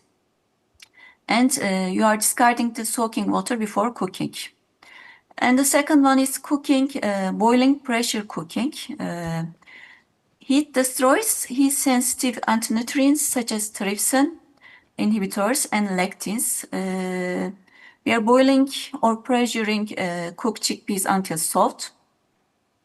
This is highly effective at reducing antinutrient content. And the third one is germination. When we check how it works, sprouting activities activates enzymes that break down phytic acid and other antinutrients while also increasing the levels of some vitamins and improving digestibility. We are soaking chickpeas, then keeping them moist at warm for 1 to 3 days until sprouts appear, and after that we are using it. And the fourth one is fermentation. Fermentation by beneficial bacteria, as in making dosa butter or tempeh, degrades phytic acids and tannins and can increase the bioavailability of minerals. We are using it in fermented foods or allow cooked chickpeas to ferment naturally. Fifth one is dehulling, removing the seed coat. Many antinutrients are concentrated in the seed coat. Removing it reduces tannin and phytic acid content, especially when you cook some foods. You have to dehull the seed coat, and it helps to reducing these kind of antinutrients. And we are using split chickpeas or manually remove the skins after soaking. And the sixth method is the combination of all of the methods. Combining soaking, sprouting, and cooking can maximize the reduction of antinutrients and improve nutrient absorption. These methods are very easy, and it can be done in everywhere. When we compare the food processing methods and their benefits, soaking reduces phytic acids and tannins, and it's easy. The second one, cooking, it reduces trypsin inhibitors and lectins, and it improves digestibility. The third one, sprouting, it reduces phytic acids and tannins, and it increases vitamin content. The fourth one, fermentation, it decreases phytic acids and tannins, and it enhances flavor and gut health. And the fifth one, it reduces tannins and phytic acids, and it improves textures.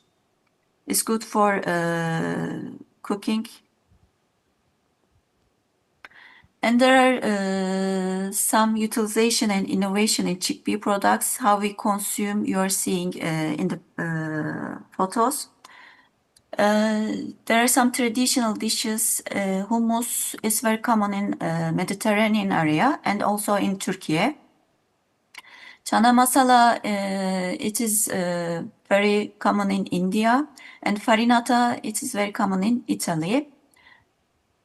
And also in Türkiye, we are making it at leblebi. It's a roasted chickpea. It's very common in everywhere. You can buy it in every market. And the modern innovations, when we check it, chickpea flour, pasta, snacks, plant-based meat alternatives. It's highly rich in protein, so it can be plant-based meat alternative. And the processing technology, germination and fermentation enhance nutrient content and digestibility. Extrusion and roasting improve flavor and texture of the chickpea. And there are functional chickpea products. They are high in protein content, high fiber, or fortified chickpea-based foods for specific health needs.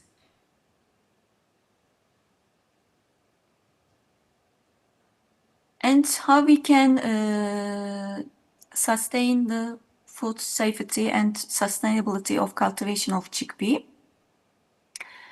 We have to improve food safety standards for chickpea, adherence to safety regulations for processing, storage and packaging, and we can monitor for contaminants such as mycotoxins and pesticides. And for sustainability, chickpea fixes atmospheric nitrogen, reducing fertilizer needs, and it's a drought-tolerant crop suitable for arid regions. It's a lower environmental footprint compared to animal protein sources. Professor, you have 3 minutes. And in here we are seeing the rhizobacteriums for nitrogen fixation in the roots of chickpea. It has some nutrition and public health policy dietary recommendations and nutrition guidelines. Integration of chickpeas in national and international dietary guidelines is done by World Health Organization and Food and Agriculture Organization. Also, the United States Departments of Agriculture recommend regular consumption of legumes, including chickpeas. And many countries have incorporated chickpeas into school meal programs and public health campaigns to encourage healthier eating patterns. And there are some case studies of successful chickpea promotion at community level, especially in India, Mediterranean region, Africa and Latin America, and Australia. It's introduced to Australia in the latest time. It's a new plant for Australia, actually. And global challenges and opportunities, availability, accessibility, and affordability. When we check them, chickpeas are not universally grown due to the climate limitations, lack of suitable varieties, and limited agricultural knowledge in some regions. And it has some accessibility problem, poor infrastructure, market barriers, limit the availability of chickpeas to consumers. And affordability is generally affordable, but prices can fluctuate due to the weather, pests or increased demand, making them less accessible to low-income populations.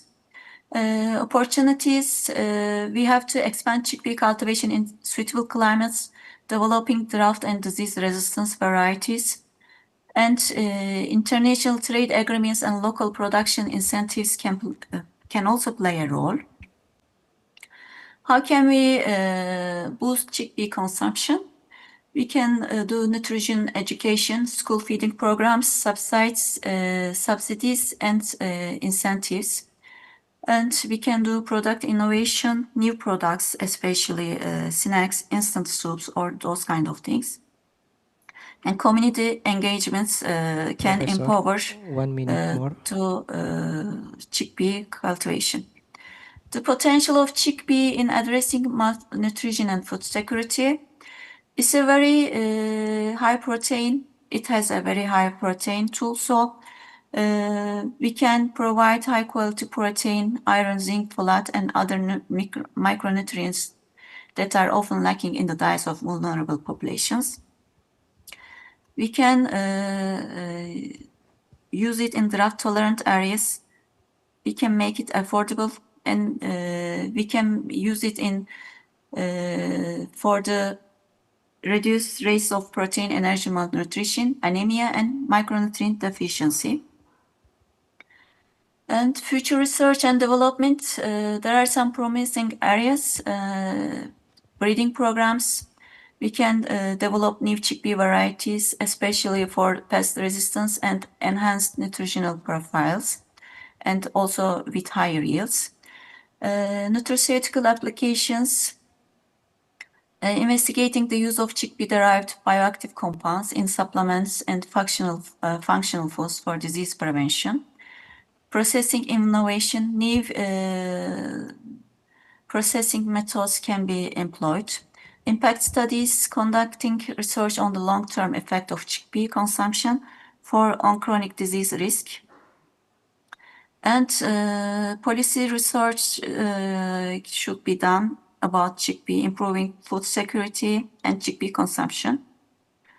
And when we check the health benefits of chickpea, it's digestive health. It has a soluble fiber dissolves in water to form a gel-like substance, and it's very helpful for human health. It's also good for gut microbiota. The fiber in chickpeas acts as a probiotic, feeding beneficial gut bacteria such as bifidobacteria and lactobacilli. And the role of fiber and mycosteroids in reducing the risk of heart disease. Soluble fiber in chickpeas binds cholesterol in the digestive tract, reducing its absorption and lowering total and LDL, the bad cholesterol levels. Phytosterols, chickpeas contain phytosterols, plant compounds structural similar to cholesterol. And the additional benefits is low in saturated fat and sodium, and rich in potassium and magnesium, which help regulate blood pressure and support heart function. And it can help in weight management and nutrition. It can continue your satiety, and it has a low glycemic index, is high in nutrient density, and it can control blood sugar easily. It also has anti-cancer potential. It has antioxidant activity. It has saponins, phytosterols, fibers, and anti-inflammatory effects. In conclusion, chickpea is a nutrient-dense, versatile, and beneficial for health. Supports sustainable diets and global food security. And we know that it's a tiny seed with mighty health power. I would like to thank for your attention. Thank you. It's over. Okay. Thank you so much. Again, please give a big applause for Professor Sibel. Thank you so much for your valuable information and beneficial knowledge. We are moved to the last speaker from the Department of Computer Science, Dr. rer.nat Avinanta Tarigan. Dr. rer.nat Avinanta Tarigan, this time is yours. Okay, thank you. Thank you for having me in this seminar today. I'm Avinanta Tarigan, and actually I'm coming from the different backgrounds as you guys. And today my talk is about the role of blockchain for Indonesian food security. I myself is the head of Center of Information Security Research, Gunadarma University, and I'm already working with blockchain for the past maybe 7 years. And the reasons that I'm talking today is that Indonesia faces a larger significant challenge in food security. What I mean is not the producing food, but delivering the food. The study from infant and children Indonesian says that the food waste in Indonesia is about 20 million tons per year. It means that it is not just a waste of product, but it represents the delays, the probability that we can feed more people, and also the loss of the farmer to get the gain. And there are challenges in Indonesian food supply chain. Oops. Can you fix the presentation, please? Thank you. Please, the operator, fix the screen for the Yes, materials. Thank you very much. And the main thing is that the typical farmers in Indonesia is small farmers, small-scale farmers, and then the food is delivered through very long intermediaries, the supply chain intermediaries. And these intermediaries is not inefficient. We call it inefficient because a lot of going on in the intermediaries, and we have non-transparent supply chain opacity in this particular problem. We have food for prevalence, for example, the organic certification, the halal certifications, and it can be falsified by using the false label in the food product. And for the farmers, we have information asymmetry problem. This is a huge problem. And small farmers lack access for the real-time market data. And the middlemen usually, they rely on the middlemen, but usually exploit this problem and make these small farmers exploit the information gaps for the profit. And we have a regulatory fragmentation for the proof of funds. And what is blockchain? Why blockchain it is being said that this is one of the solution of the problem.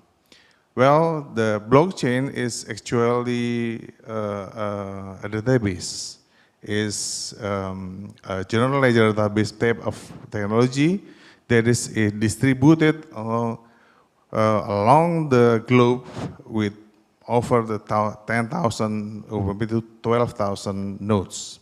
It means when I record the data into the blockchain, it replicated to all the nodes in the world.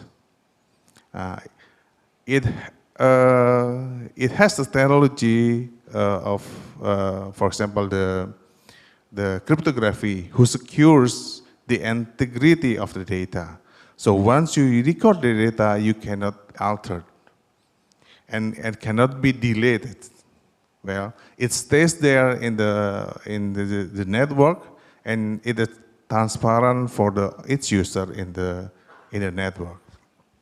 We have also, we call it smart contract. Smart contract is a small program. It is a program with usual programming language, and then we can deploy the program into the blockchain. And this smart contract, well, the name says it all, that we can program the agreement between the farmer, the intermediaries, and the consumer once in the smart contract. So it enables automatic payment directly from the smart contract itself. The network's operation is growing up, and one of the initiatives in Indonesia, we have Indonesian higher education blockchain network. Consists of 15 nodes from 15 universities in Indonesia. And it is established in 2023 and 2024. It mainly is building blocks of a blockchain ecosystem in higher education in Indonesia, but it lacks of an application. Now we develop application merely on the verification of school diploma and university diploma. But we can utilize this higher education blockchain network to establish the food supply chain for food security in Indonesia. This is the technology infrastructure food supply chain, how blockchain integrates into the supply chain of the food. We have 4 layers, you can see there. And the bottom layers, the very bottom layers, actually the flow of the foods coming from maybe the vendor of the seed, the fertilizer, and moving forward to the farmer, and moving forward to the food processor, distribution, until the end is the consumer. And above the bottom layer, this first layer, it is an IoT layer. So blockchain cannot work alone. It has to be integrated with other technologies such as IoT. IoT enables us to record the data. It is a sensor network, right? The condition of the soil, for example, the condition of weather, and then the condition, temperature of the storage, for example. It is recorded it is censored with the IoT and then recorded to the blockchain, which is the next level, which is the upper layer of the system. So the blockchain will record the data safely, securely, and it is open to all the stakeholders, right? And at the very top, the middle layer is the applications. The applications connects all the stakeholders, including the consumers, the supply chain partners, the regulatory bodies, the certification bodies, into this to access the data which is available in blockchains. For example, the consumer using their handphone, they can scan the QR code in the label of the food product, and then they get instantly the historical of the food itself. From the soil, from the farm, to the intermediaries, how the food get traveled from the farm to supermarket, to the table. And then supply chain partners can actually, with the farmers, can actually find the leak, find the hole, or find the vulnerability in the whole supply chains, where the quality degradation is down, and then they can fix the problem and make the whole supply chain more efficient. The regulatory bodies, like they can ensure the food safety using the analyzing all the data in the blockchain, and the certification bodies can assure the integrity of the audit of the food, whether it is complementary to the standard they have, whether it is the halal or it is an organic food, or maybe vegetarian food, and so on and so forth. And these are the primary data, right? The primary data is a source of data analytics. You can use the data analytics in AI to find some patterns that occur in the data and use the data to profit and benefit. And at the end, for the consumer, they can scan the food product itself, and they can see the food product, as I said before, from the farm to the table. Use QR codes is a very easy access, very easy today with the applications, and they can ensure what they eat is what they want, and safe and according to the standard, right? And it builds this trust, right? Showing this transparent and verified product history. It's not just a customer or a consumer, but also build trust to the other entities globally. So this is how the blockchain helps. Through the traceability of the product itself, provides immutable and transparent tracking system. And we can program the smart contract to automated payments. Once the product is consumed by the customer, the farmer gets gain benefits from there, for example. It also acts as a price control, because the farmer knows how much added value from the sell the product in the farm, and how it is being consumed with the customer. Right? The feasibility and transparency empower farmers with the price control and bargaining powers.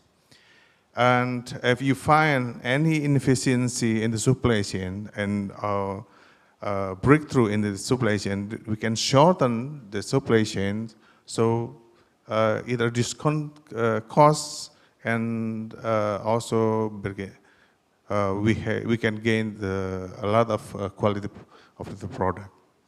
And using this, it opens the possibility for global access, because the global access means that they need the trustworthy system they can look into and they can ensure the product is safe, product is good and good quality, and they can start to trade.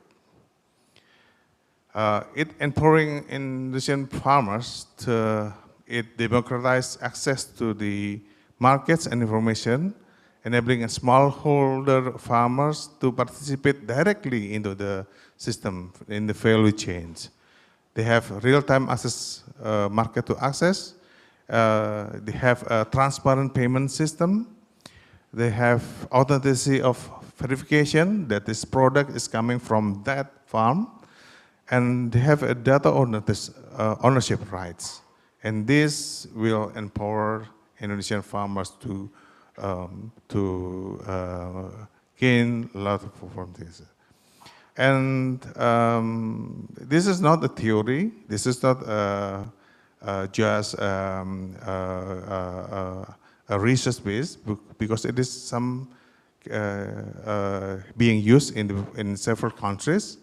IBM Food Trust, for example, they even being used in Walmart to trace any food from farm to this market shelf. And the traceability improves from 7 days to only just a second. In UK, they trace seafood from fishery to the supermarket. The QR, in every can scan the QR code and show the date and location of the catch. And the other countries where they have open food network blockchain, and we have a local traceability there, combining with smart contract to automated payment. So it's really there now. Now, adoption of blockchain in supply chain is really gaining in this year, and accelerating rapidly, driven by increasing consumer demands for transparency, the regulatory bodies, the requirements for the food safety, the certification, and we need enhanced food resilience. So expected that global food supply chains projected to integrate blockchain by 60% in 2026. And expected global food traceability market value, it is $38.5 billion. It is huge, right? And expected reduction in food waste through blockchain-enabled monitoring is about 20%. So first, one point here that I want to stress is the adoption of blockchain in food supply chain is driven by regulatory mandates. For example, here, effective in January 2026, FDA, the Food Drugs Association in America, USA, requires agriculture ecosystem to have implement enhanced digital record keeping for foods on the food traceability list. So they have a FTL, and every food in the FTL should have the enhanced digital record keeping. That means blockchain, right? Challenge Indonesia, well, accelerating business and implementing this technology cannot be used by the challenge. For example, we have also infrastructure gap. A small area of agriculture in Indonesia doesn't have reliable connectivity, internet connectivity, or electricity. And we have also digital literacy gap, right? This sophisticated technology has to be transformed in so simple application, but lack of basic digital literacy skills required for blockchain adoption is currently, maybe 20 or 30% of the farmers today is knowing how to use the applications. And the third challenge is the regulations. Indonesian regulatory landscape present both opportunities and challenges for blockchain adoptions. Well, we have lucky that the initiatives is already there. Research and programs and pilot project by Brain IPB University.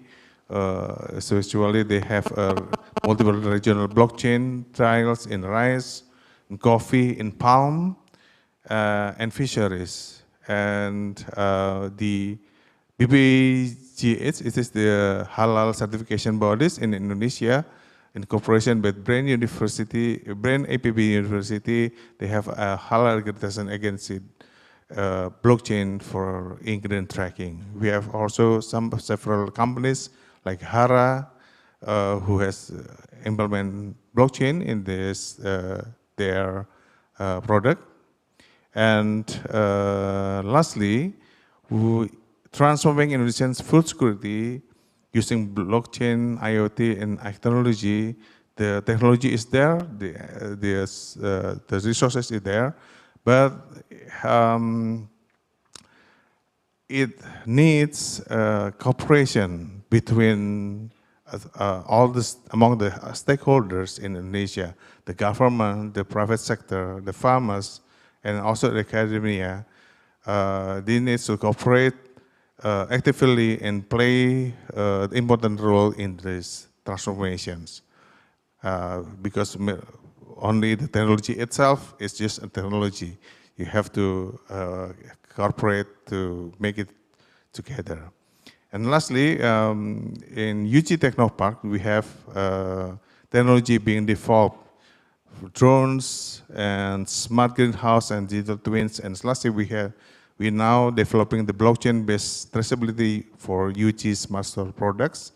And it is a pilot project that we can share with, and also we can also build the more for the traceability and research in the blockchain and integrate it with these agro technology.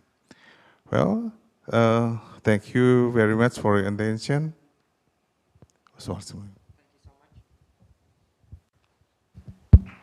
Okay, thank you so much to the Dr. Avinanta Tarigan.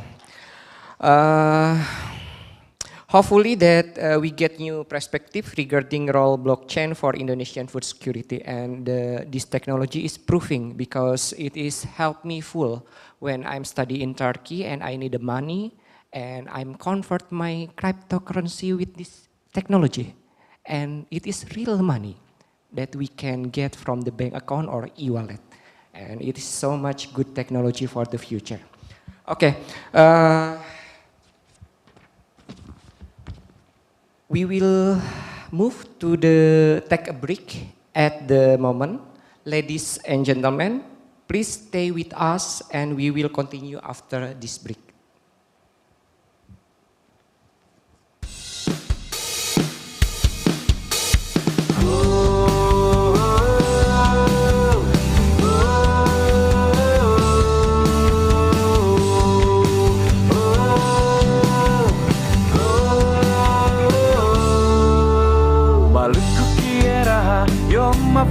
Foto ternate bacan Tidore secololo marimo ngone futuro baronga lamo ternate baru kukira yo ma foto ternate bacan Tidore secololo marimo ngone futuro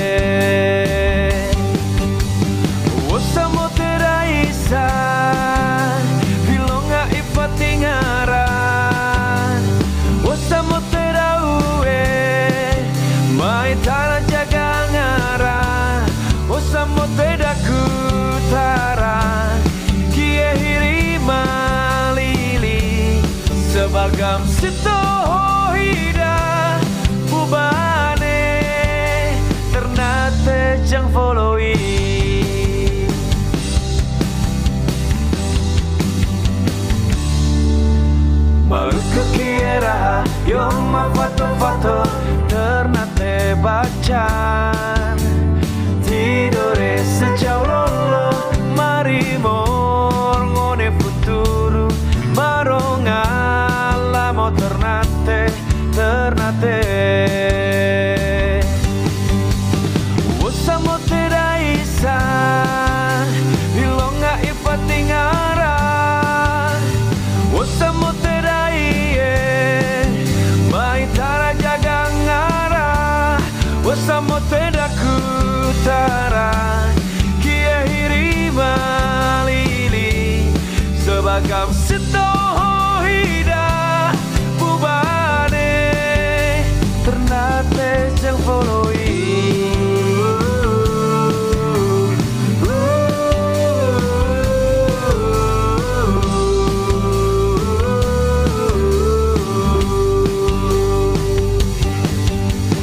Usamo teraisa Bilonga ifatingara Usamo terahuye Baitara jagangara Usamo teraisa Bilonga ifatingara Usamo terahuye Baitara jagangara Usamo tedakutara Kie hirima lili Sebagam sitoho hida Bubane Ternate jang followi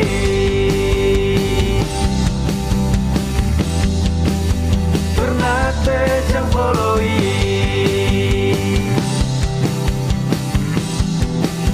Ternate jang followi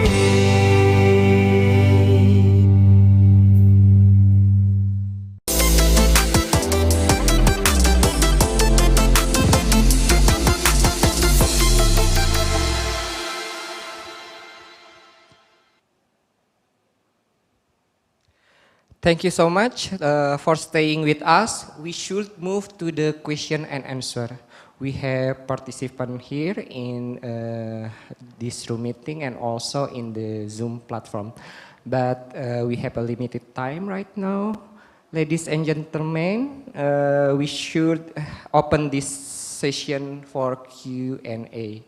You may raise your hand for the first. And before you ask the question to all the speakers, please introduce yourself if you are here in this room meeting or raise your hand on the Zoom platform and mention your affiliation and address to which speaker do you want to ask. I might invite from this room meeting for 2 questions and also from the Zoom platform for 2 questions. If there is any question, raise your hand and please stand up.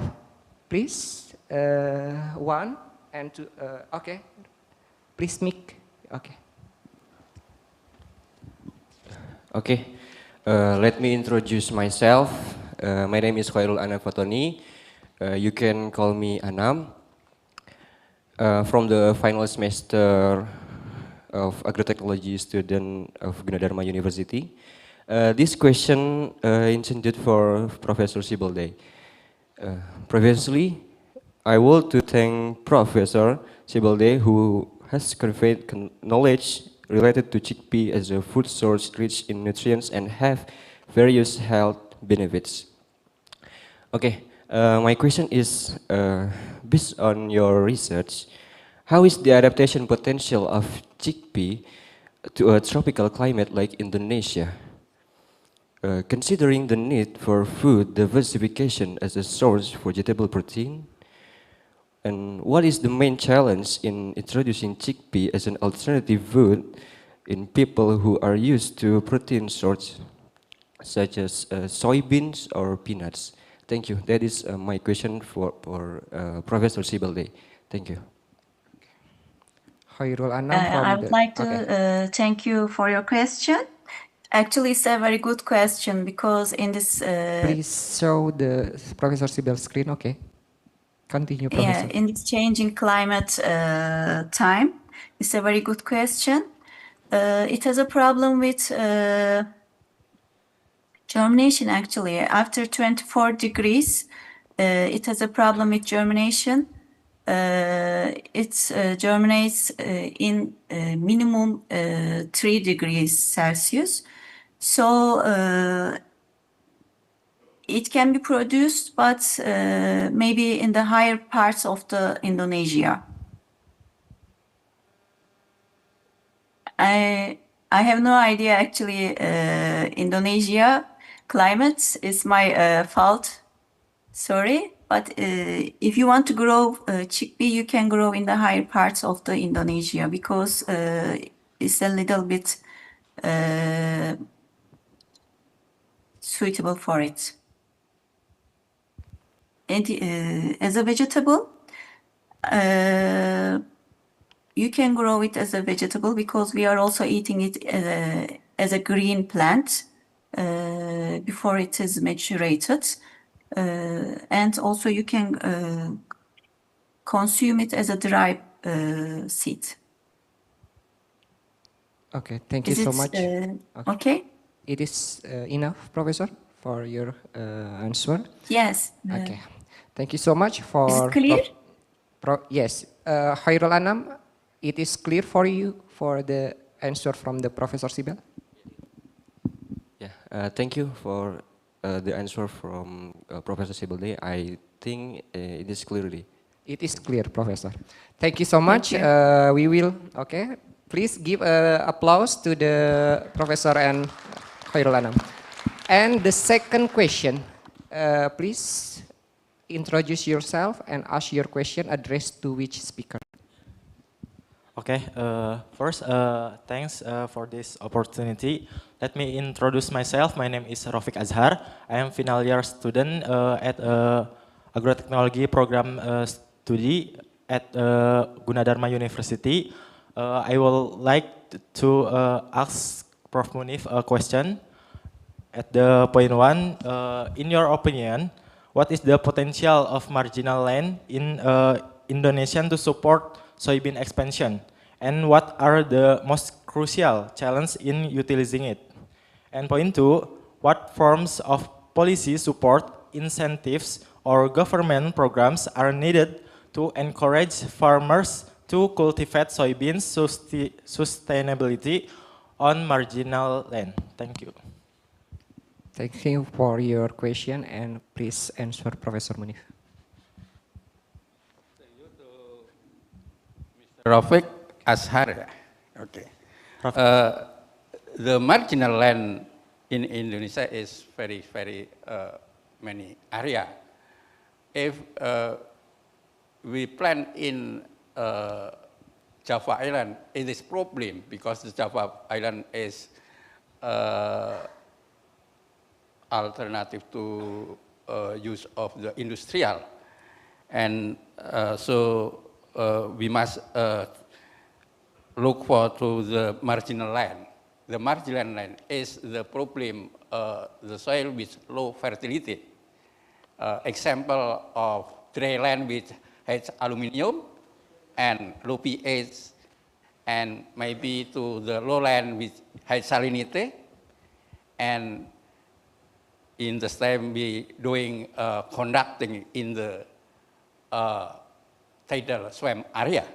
The tidal swamp area is very marginal because the high spirit, and we use the saturated soil culture, and then spirit is not problem because spirit not oxidation. If the spirit oxidation, so the pH very low.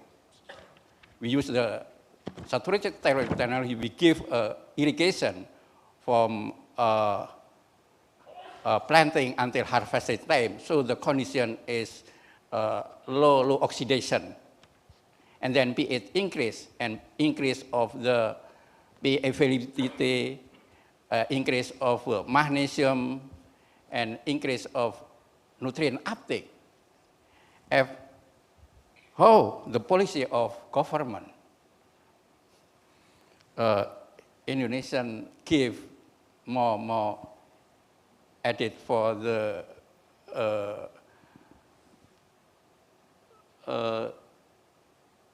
sarana produksi, fertilizer and seed to the petani.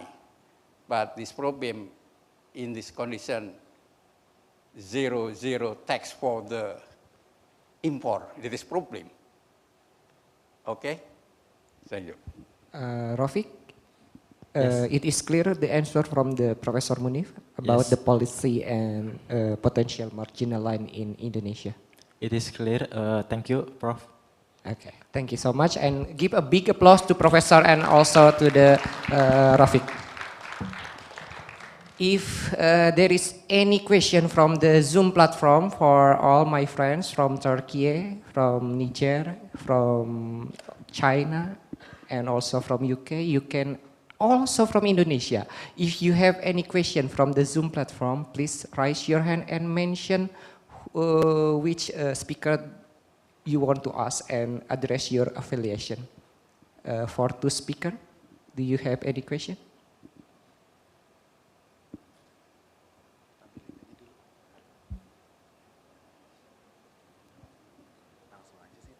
If there is no question from the Zoom platform, we will move to this room. There is one. There is question or not? Oh, okay. There is question for Professor Sibel. Professor Sibel, this is the question. Can chickpea be cultivated in Indonesia and which has two seasons? In one, sorry, my eyes is not clear. In 1 year. Okay. In 1 year. If so, does it require special handling in its cultivation? This question from Cynthia, Gunadarma University. As I said before, it can be cultivated in higher land of the Indonesia, and it doesn't need very special cultivation treatments. It's very common grown in Türkiye, in Australia, in India, and it's a very common known plant actually. Okay. This answer from the Professor Sibel question to answer the Cynthia question. There is any question more? And here I see from this room meeting the ladies with the hijab. Okay. Assalamualaikum warahmatullahi wabarakatuh. Waalaikumsalam. Let me introduce myself. My name is Febri Viola. I'm from the major of technology, agrotechnology, and I'm semester 2. And I wanna ask, okay, with your permission, I would like ask a question for Prof. Dr. Insinyur Munif Ghulamahdi. Indonesia is still heavily dependent on soybean import to meet demand for staple foods such as tahu and tempe. Even so, the country has vast potential for soybean production in tidal swamplands, with evidences showing that soybean cultivation is more optimal through intercropping system, for example with rice or corn, and supported by saturated soil culture or SSC technology. My question is, what kind of conservation strategy can integral technology innovation, farmer-intensive policies, and supply chains governance, and so that Indonesia can reduce its dependence on soybean imports, while at the same time improving farmer welfare and preserving the ecological function of swamps as carbon storage. Thank you so much. Please answer, Professor. Okay. Indonesian has about 5 million hectare area of corn. If we intercropping with soybean and give the highest productivity, so that is not problem of look for the location to increase area. And the condition of the saturated soil culture is very, very available, because tidal swam is available of water and height of radiation, sun radiation, and then increase of photosynthesis and increase productivity. If we conduct it in Java, Java is very, very minimal area, and then we must move from Java to out of Java. Okay? It is enough? Thank you so much to Professor Munif and for answer and also question from the Fabriola. Okay, please give a big applause to them. And now we are moving to the closing statement or final statement.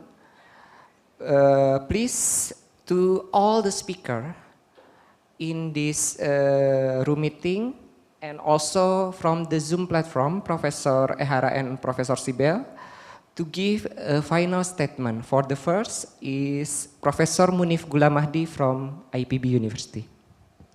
Time is yours, Professor. Okay.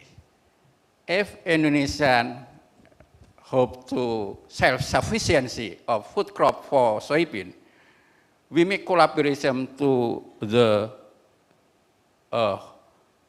all of the stakeholder, researcher, and farmer, industrial, and then make from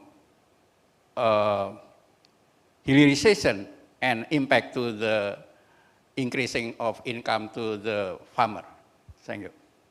Okay. Now we are moved to the Professor Hiroshi Ehara from Nagoya University. Okay, thank you. So my voice is okay now. So can you hear me? Yes, we can hear your thank you. voice. Okay. So thank you, give me the opportunity to say something again. So today I introduced about one of the latest challenges to utilize the low temperature plasma agriculture technology.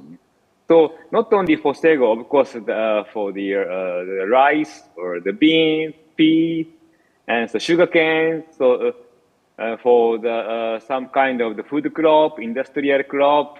So we are trying to use the plasma technology to expand the possibility. So in the near future, we'd like to share such an experience together with the partners in Indonesia and surrounding area. Thank you. Okay, thank you so much, Professor Hiroshi Ehara.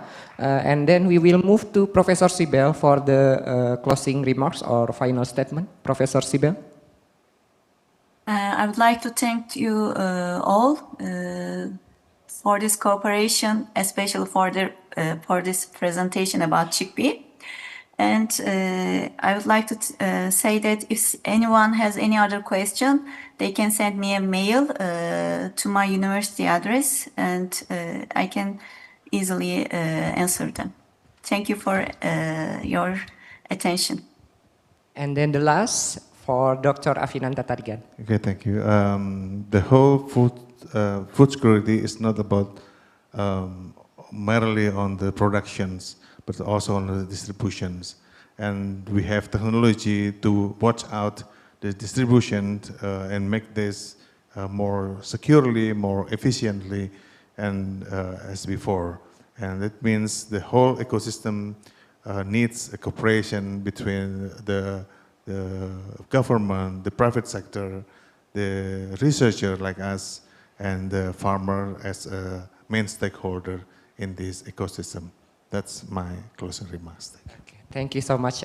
And give big applause to all the speakers.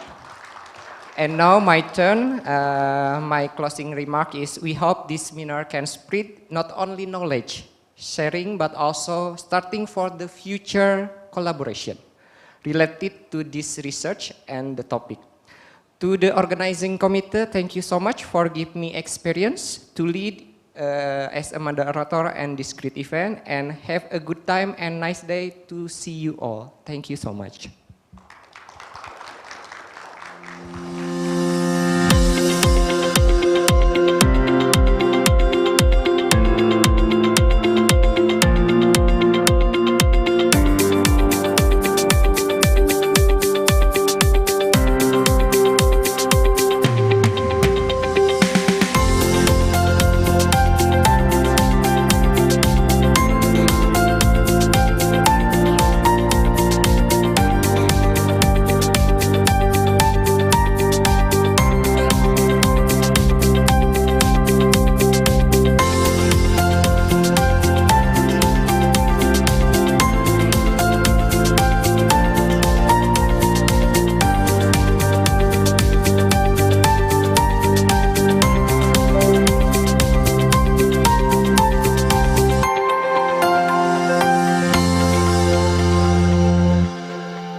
Yes, thank you. Ladies and gentlemen, let's give a big round of applause to our 4 speakers who have presented their materials and shared their experiences so amazingly.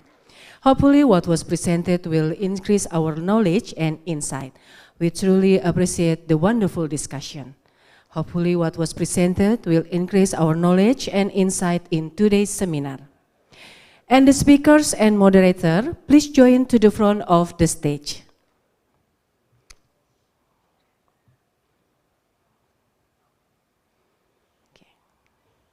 Ladies and gentlemen, we would like to express our appreciation to deliver token of appreciation with certificate and souvenir.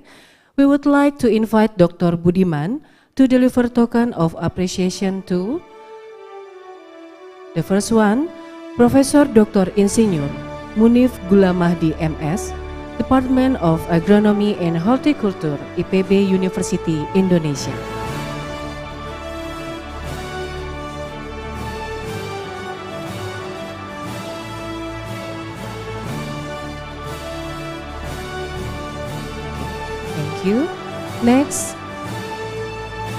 Next, Professor Hiroshi Ehara, International Center for Research and Education in Agriculture, Nagoya University, Japan.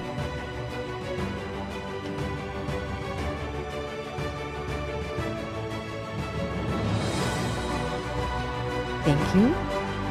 Next, Professor Sibel, Department of Field Crops, Ankara University, Türkiye.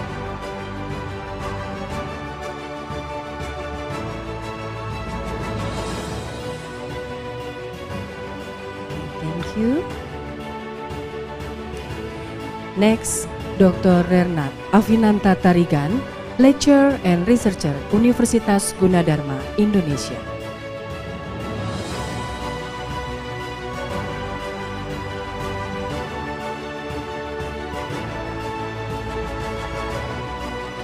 And the last one, our moderator, Dr. Ahmad Yozar Perkasa, SP M.Si.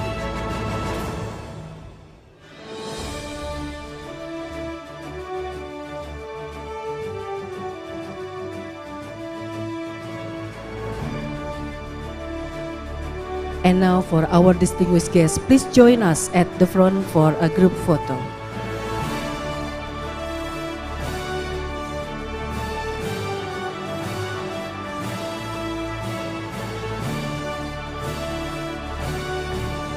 Okay. For our distinguished guests, please join us at the front for a group photo. Pak Edi Minaji mungkin mau ikut? Silakan. Ya. Let's capture this memorable moment together.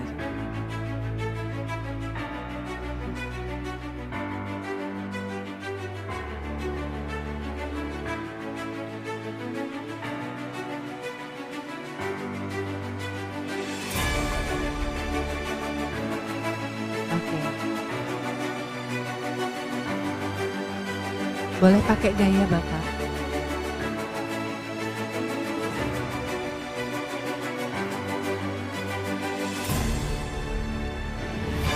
Okay, thank you. You all may be seated.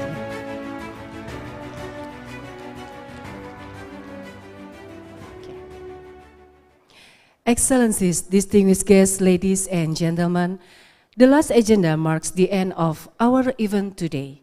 On behalf of the committee, we'd like once again thank our speakers for the knowledge shares, participants, and all parties that have helped to make this event to happen.